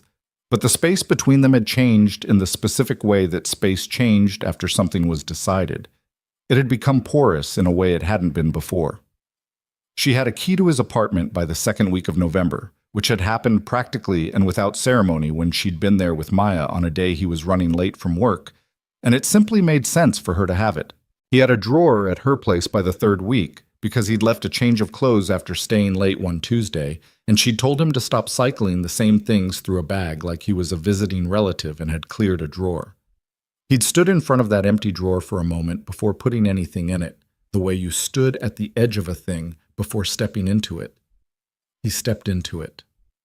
Maya adjusted with the unceremonious ease of a child who had already long since absorbed Sophia as a fixed part of her landscape and simply updated the label.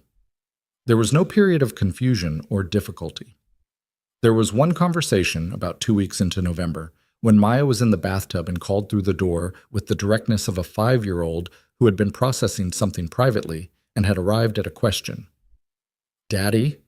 "Yeah, Bug." "Is Sophia your girlfriend now?" Ryan was sitting on the other side of the bathroom door. He had been anticipating some version of this question in the way you anticipated things you knew were coming and had no clean plan for. "Yeah," he said. "She is." A pause filled with the sound of water. "Does she know?" "She does." "Did you tell her?" "We told each other." Another pause. "Carter at school has a girlfriend," Maya said. "He said they hold hands." "We hold hands sometimes." "I've seen." A longer pause, more water sounds. "Is she going to be around more?" "A lot more." "Good." The word was simple and complete, delivered with the finality of a verdict. "She knows about clouds." He sat outside the bathroom door and looked at the hallway ceiling and thought that the children were almost always right about the things that mattered, and most adults spent decades getting back to what a 5-year-old already understood.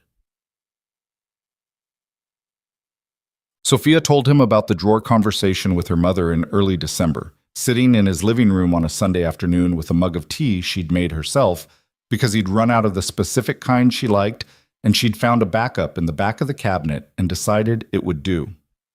"She said she wants to meet Maya properly," Sophia said. "She's met her before, obviously, at things, but she said she wants a real visit. She wants to cook for her. Carol already loves Maya." Carol loves Maya ferociously.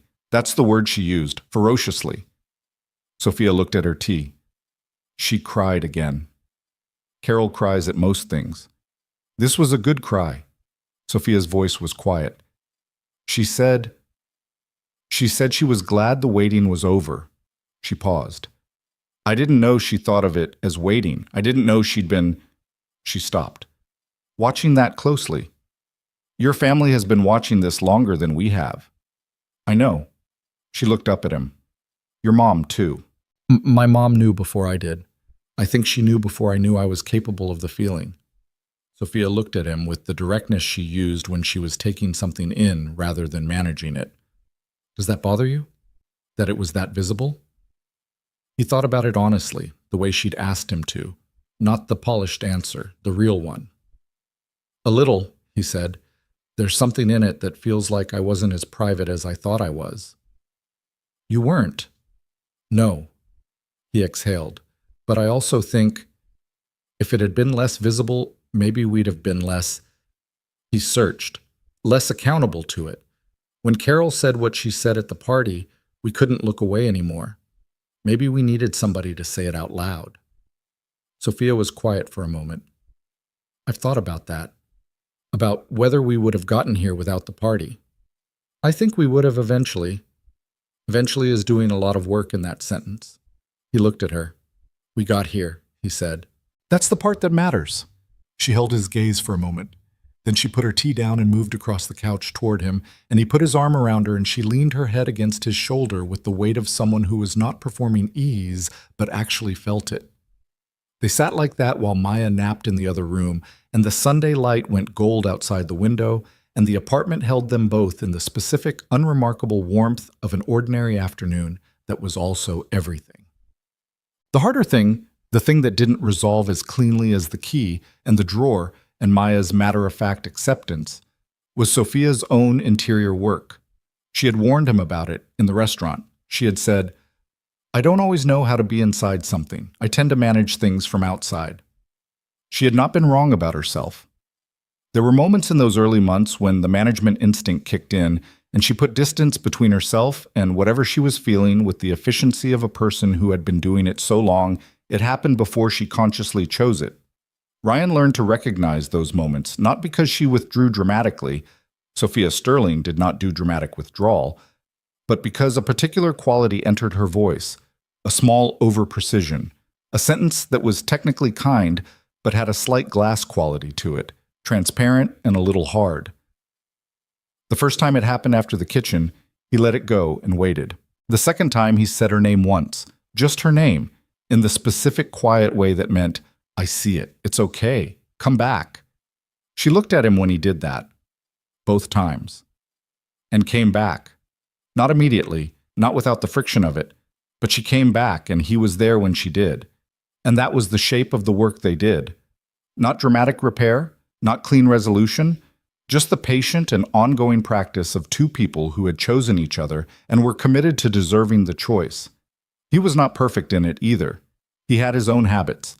He had the version of himself that went quiet under stress instead of saying what was wrong, the version that processed privately for too long and then expected the people around him to understand the conclusion he'd reached without having been shown the process. Sophia called him on it twice in December. Once when he'd been tense about a work situation for a week without telling her, and she'd assumed for 2 days that something was wrong between them. You did the quiet thing, she told him. I know. I spent 2 days thinking I'd done something. I'm sorry. I don't need sorry. I need you to tell me when something is wrong so I'm not reading your silences and coming up with my own story about what they mean. He looked at her. That's fair. I have a very active imagination when it comes to things going wrong, she said. I need information, not protection from information. I know. He reached for her hand. I know. I'll do better. She squeezed his hand once. She wasn't a person who lingered in the aftermath of addressed things. She had said what needed saying, and now it was said, and the next thing could begin. He was learning to love that about her. The cleanness of her accountability when she chose it, the way she didn't nurse grievances or stack them for later. The work was real. It was also not crushing. It was the work of two adults who had enough history to know each other well enough to begin, which was a different and better starting position than most people got. Christmas was at the Sterling's house. This was not new. Ryan and Maya had been part of the Sterling Christmas for 4 years running, which had started as a casual inclusion. You don't have plans. We have too much food. and had become a tradition with the specific permanence of things that nobody formally decided but everyone counted on. This year, it was different in its sameness. The house was the same. Carol's cooking was the same. Douglas's insistence on managing the speaker situation was the same. Marcus was there with his fiancée, a woman named Priya, who was warm and sharp and had taken exactly 3 minutes to make Maya her devoted admirer. Eleanor Sterling was in her chair with her tea and her hard candies and her expression of total comprehension. What was different was the texture of Ryan being there. The way Carol touched his arm when he came in the door, with the particular warmth of someone welcoming a person they love to a place where he now, formally, fully belonged. The way Douglas asked his opinion on the speaker placement as a genuine question rather than a courtesy. The way Sophia moved through the house alongside him. Not dramatically changed from how they'd always moved through it together, but changed in the way a note changed when you added the one that had always been missing from the chord. Maya spent the morning in a state of high operational activity, helping unwrap things, distributing items to their rightful owners with the focused purpose of a professional logistics manager, providing running commentary on everything. She was wearing a red dress she'd picked herself and had strong opinions about her hair that had taken 20 minutes to negotiate that morning. After lunch, when the adults had drifted into the comfortable post-meal sprawl of a family that had eaten well and nowhere to be, Maya climbed up onto the arm of the couch next to Eleanor Sterling and showed her the drawing she'd brought as a gift. Eleanor looked at it with the unhurried attention of someone who understood that small people required real looking and asked 3 questions about the horse and the cloud, and Maya answered all of them with the seriousness of an artist explaining her work. Ryan, from across the room, watched this. Sophia appeared beside him with 2 cups of coffee, his order without being asked, because she had never needed to ask. "She's going to be a handful when she's older," Sophia said quietly. "She already is. I mean, more specifically, she has opinions." Sophia watched Maya explaining the cloud's emotional state to Eleanor. "She's going to argue well. Terrifyingly well. I'm going to enjoy watching it." He looked at Sophia. She was looking at his daughter with the expression he had stopped trying to name because it was too large and too specific for a single word, the expression that contained all of it. The years, the drawings in the drawer, the school show clapping, the chair by the window. "Sophia," he said. Are you happy?" She turned and looked at him. Not the assessment look, not the composed one, not the professional face or the careful face or any of the faces she used to manage distance. Just her. Looking at him in his old jacket in her parents' living room on Christmas Day with her coffee and the sound of her family around them. "Yeah," she said, "I really am." He looked at her for a moment longer than he needed to. "Stop," she said. "I'm not doing anything." "You're doing the looking thing." "You told me I could keep looking." She paused. The dimple appeared. "I did say that." "You did." She turned back toward the room. Her shoulder was against his. Neither of them moved away from it. Carol looked over from across the room and caught Ryan's eye and smiled. The smile that had always been waiting for something fully arrived. There was a moment in late January that Ryan thought about for a long time afterward. Not because it was dramatic. It wasn't. It was one of the most ordinary things that had happened in a collection of increasingly ordinary things that had become his life, and that was precisely why it stayed with him. It was a Tuesday. He got home at his normal time. He could hear them before he opened the door, Maya and Sophia, both in the kitchen in the middle of something. He stood at the door and listened for a second, the way he had stood outside the bathroom door in November, and the way he had stood outside his front door in October. What he heard was an argument. Not a bad one. A homework argument. Maya's kindergarten had recently introduced a worksheet assignment that Maya had strong feelings about, and Sophia apparently had different strong feelings about how it should be approached, and neither of them was backing down. "You have to write the letters the way the sheet shows," Sophia was saying. "My letters are better," Maya said. "Your letters are creative. The sheet wants the standard letters." "The standard letters are boring." "Maya, they are." "They may be boring, and they still need to get done." "My way is better." "Your way is not what the teacher asked for." A pause. Then Maya, with the specific tactical shift of a child who had decided to try a different approach. What if I do it my way, and then do it the sheet way? A pause from Sophia, longer than it needed to be if the answer was simply no. Both versions? Sophia said. Both versions, Maya confirmed. So the teacher can see both. Ryan stood outside his door. That's... Sophia started. He could hear her recalibrating. That's actually not a bad idea. I know. Don't say I know like that. Like what? Like you already knew you were going to win. A brief silence. Then Maya, at a lower volume but clearly audible through a closed door, I knew I was going to win. Sophia's laugh, the real one, the unguarded one that he had always loved, came through the door clearly. He stood on the landing for another moment, his key in his hand, and felt something that was not a single feeling but a composite of many. The weight of the years behind him and the ease of the life in front of him. The knowledge of what it had cost to get here, and the understanding that the cost had been correct. That there was no version of this that he would trade for the version where he'd stayed careful and protected and nameless. He had been afraid to call this what it was for so long. He had built elaborate structures of restraint around a feeling that was simply love, not a complicated love, not a qualified one, not a love with an asterisk attached to it. Just love, in the patient and rooted and permanent way that things became permanent when they had been tested enough times to be trusted.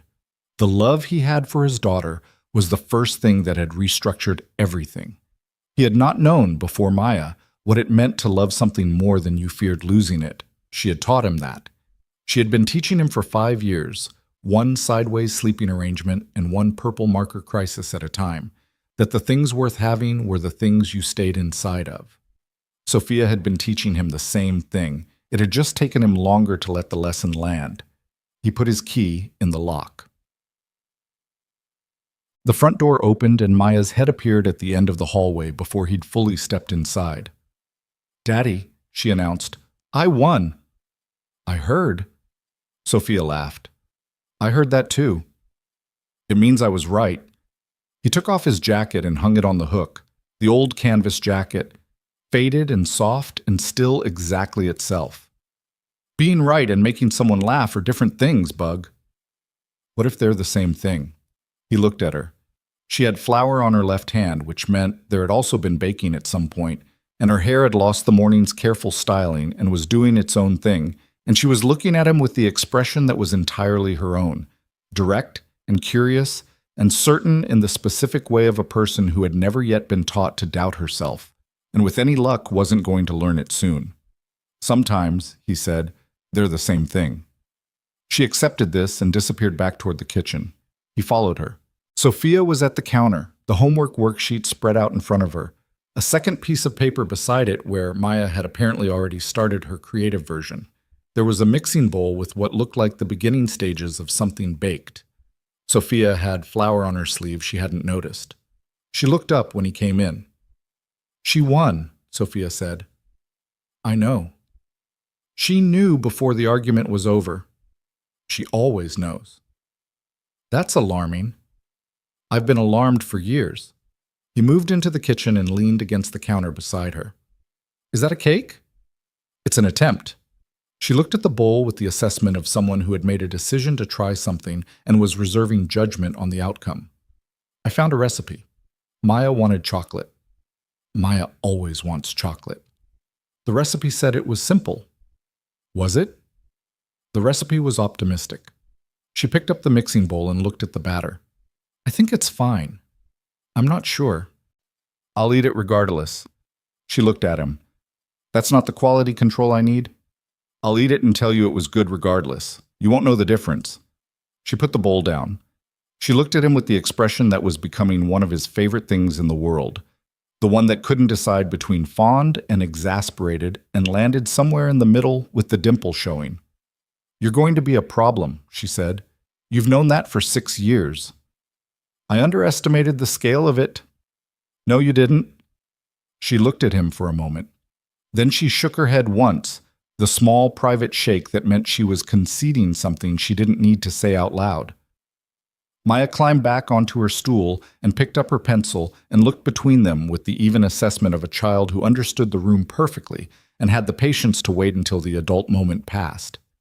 "Can we eat soon?" she said. 30 minutes, Sophia said. "The chicken has 20 more minutes and then the pasta." "Is there cheesy thing?" "There's cheesy thing." "Okay."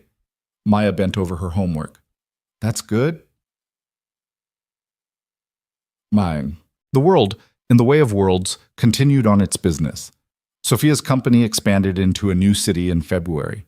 A deal she'd been building toward for 18 months, finally closed, announced at a press event where she stood at a podium in a gray suit and spoke with the precise, controlled confidence of someone who knew exactly what she'd built and what it had cost. Ryan watched the coverage on his phone from his office and felt the specific pride of knowing a person in the fullness of who they were, not the version the camera got. He texted her. "You were good." She texted back, "I know." He texted, "Don't say I know like that." 3 minutes. Then a single character, the kind of punctuation that meant she was trying not to fully smile at her phone in a professional setting. He put his phone in his desk and went back to the load calculations with the particular ease of a man whose life had found its footing. Spring came and Maya's school year moved toward its end, with the accumulating warmth of all things that were going well. She had learned to read properly by March, not just the memorized words, but actual decoding, letters clicking together into meaning, and had treated this development with the seriousness it deserved. She chose her bedtime books with new authority. She spelled things on pieces of paper and slid them across surfaces to people without explanation, waiting for their reactions. She gave Sophia a folded piece of paper on a Tuesday evening in April. Sophia unfolded it at the kitchen table. It said, "I love you, Sophia." The handwriting was careful and labored and excellent, in both the standard form and Maya's preferred version. Sophia sat with the piece of paper for a long time without saying anything. Maya, who had delivered the note with the calm of an official communication and then immediately become interested in something across the room, glanced back once to assess impact and appeared satisfied with what she found. Ryan was in the hallway and saw all of it. He didn't say anything. Sophia folded the paper carefully, the clean, precise folds of a person treating something with the respect it warranted, and put it in her jacket pocket.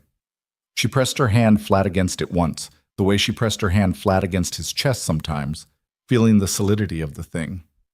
Then she took a breath and went back to being present in the kitchen. There were still hard days. There were days when Sophia was unreachable in the way that driven people became unreachable when work pulled them under, and Ryan had to hold the discomfort of not being her first priority in a given 16 hours without making it mean something it didn't mean. There were days when his own exhaustion made him short with Maya, and then short with Sophia, and then short with himself, and she had to hold the specific patience of loving someone who was running on insufficient sleep and too much responsibility, and not always their best self. There were days when the old fears surfaced, the voice in the back of him that said, "This is too good to stay, this is too much to keep, what happens when it goes wrong?" He had that voice. He didn't think it would ever fully leave. He had just gotten better at hearing it and letting it pass without letting it drive. Sophia had her version of the same voice. He knew this because she told him once, in the specific quiet of late night when they were talking about nothing and then talking about something real, that she sometimes woke up in the early hours and had a few minutes where the old pattern reasserted itself. The pattern that said, hold back, protect it, don't go fully in, that's how things survive. "And then what?" he asked. "Then I look at where I am," she said. "And it passes." He understood that, the looking as an antidote, the checking of the present moment against the fear. "You're good at that," he said. "I've been practicing." She turned her head and looked at him in the dark. "You help." "How?" "You're very consistent," she said. "You're the same person on the bad days that you are on the good ones. I didn't know I needed that until I had it." He thought about that, about the consistency she was describing, not the consistency of someone who had no variation, who was steady because nothing was moving, the consistency of someone who kept showing up to the same thing even when the showing up was hard. Even when the jacket needed to be washed again and the pasta was too salty and the load calculations weren't resolving and the 5-year-old had opinions about letters. You're consistent, too, he said. She made a sound that was slightly skeptical. You are, he said. You're there. You show up. I know that whatever else is moving, you're going to be there. He looked at her in the dark. That's consistency. She didn't say anything for a moment. Then, I spent a long time thinking I wasn't built for this kind of thing. I know. Turns out I just needed the right situation. The right situation, he said. The right person. She said it quietly, without any weight on it, as a plain statement. Which turns out to have been the same person the whole time. He reached over and found her hand in the dark. She held it. The graduation party was a year behind them when Carol Sterling made her plan. A family dinner. The whole group. Douglas and Carol, Marcus and Priya, Ryan and Sophia and Maya, Janet Brooks, who Carol had called personally and who had accepted immediately and with the specific satisfaction of a woman whose patience had been correct all along. Carol cooked for 2 days. The table was set in the dining room, which was used for special occasions, and had the specific feeling of a room that understood its own significance. Extra chairs had been brought in. Douglas had arranged the speaker volume to a level everyone agreed on, which took 20 minutes and involved 4 opinions and 1 compromise. Maya sat between Ryan and Janet and across from Sophia, which meant she had access to 4 separate adults and used this strategically throughout the meal. She had strong opinions about the seating arrangement and had made them known during the setup phase. Nobody had changed the arrangement because her logic had been sound. Carol gave a speech before the meal. Not long, Carol's speeches were always calibrated for emotional impact over duration. She stood at the head of the table and looked at the people sitting at it, and talked about what it meant to have a table full. She didn't talk about Ryan and Sophia specifically. She didn't need to. She talked about the accumulation of people you loved and how the table expanded over the years. Not because you added chairs in a deliberate plan, but because certain people arrived and simply became part of the architecture of your life, and you looked back one day and saw that the table had grown because the people had grown. She talked about watching people you loved figure out what they needed, which was not always fast and was not always clean, but was always, in the end, worth the wait. She cried briefly and collected herself and then said, "Eat. I worked on this for 2 days." The table ate. Ryan looked across at Sophia. She was in conversation with Priya about something, gesturing with the animation she had when she was engaged and had temporarily stopped managing her expression. Her hair was down. She had the real smile on. She caught his eye across the table and held it for a moment. And in that moment, he felt the full weight of everything. The 6 years and the laundry room and the parking garage and the folded blankets and the drawer of drawings and the salty pasta and the key and the piece of paper that said, "I love you, Sophia," in careful double version letters. And underneath all of it, the simple foundational fact that he was a man who had been afraid to name what he had, and had named it, and the naming had not destroyed it but completed it. He thought about the long way around, the years they'd spent describing love as friendship, the patient accumulation of all those ordinary, extraordinary moments that had been building this without their permission. And he thought that maybe that was the only honest way it could have happened, for 2 people as careful as they were. Not a shortcut. The whole road. There was something in that worth saying, not because it resolved the years wasted, but because it honored what the years had actually been. They hadn't been wasted. They had been preparation. The friendship had been real. The trust they'd built in all that time had become the ground underneath everything that came after. The reason the after was stable. You couldn't have gotten to the table without walking the road. Maya tugged his sleeve. "Daddy," she said, "pass the bread." He passed the bread. She accepted it with the focused purpose of a person with priorities and passed it directly to Janet, who had been reaching for it, because Maya had noticed the reaching and understood that getting the bread to where it was needed was the objective. Janet thanked her. Maya nodded with the matter-of-fact dignity of someone doing their job well. Ryan looked at his daughter, his impossible, sideways sleeping, purple marker-protecting, shoe-arguing, cloud-theorizing, both versions doing, room-reading daughter. The person who had restructured everything about him before she could speak, who had arrived in his life as pure demanding need and had become his clearest mirror and his most reliable teacher, who had known, before he fully knew, that the woman across the table was the one who belonged there. He thought about the version of himself who had been afraid. That version was still him. The fear hadn't been solved or removed, it had been met. There was a difference. Solutions were clean. Meeting something was messier and more permanent. You carried the meeting with you. It changed the shape of you, and you continued. Across the table, Sophia had turned back to him. The conversation with Priya had paused naturally, and she was looking at him with no particular expression, just looking, the way she'd told him he could keep doing, with her hair down in her parents' dining room at a table full of the people they both loved. He held her gaze. She didn't look away. The dinner continued around them.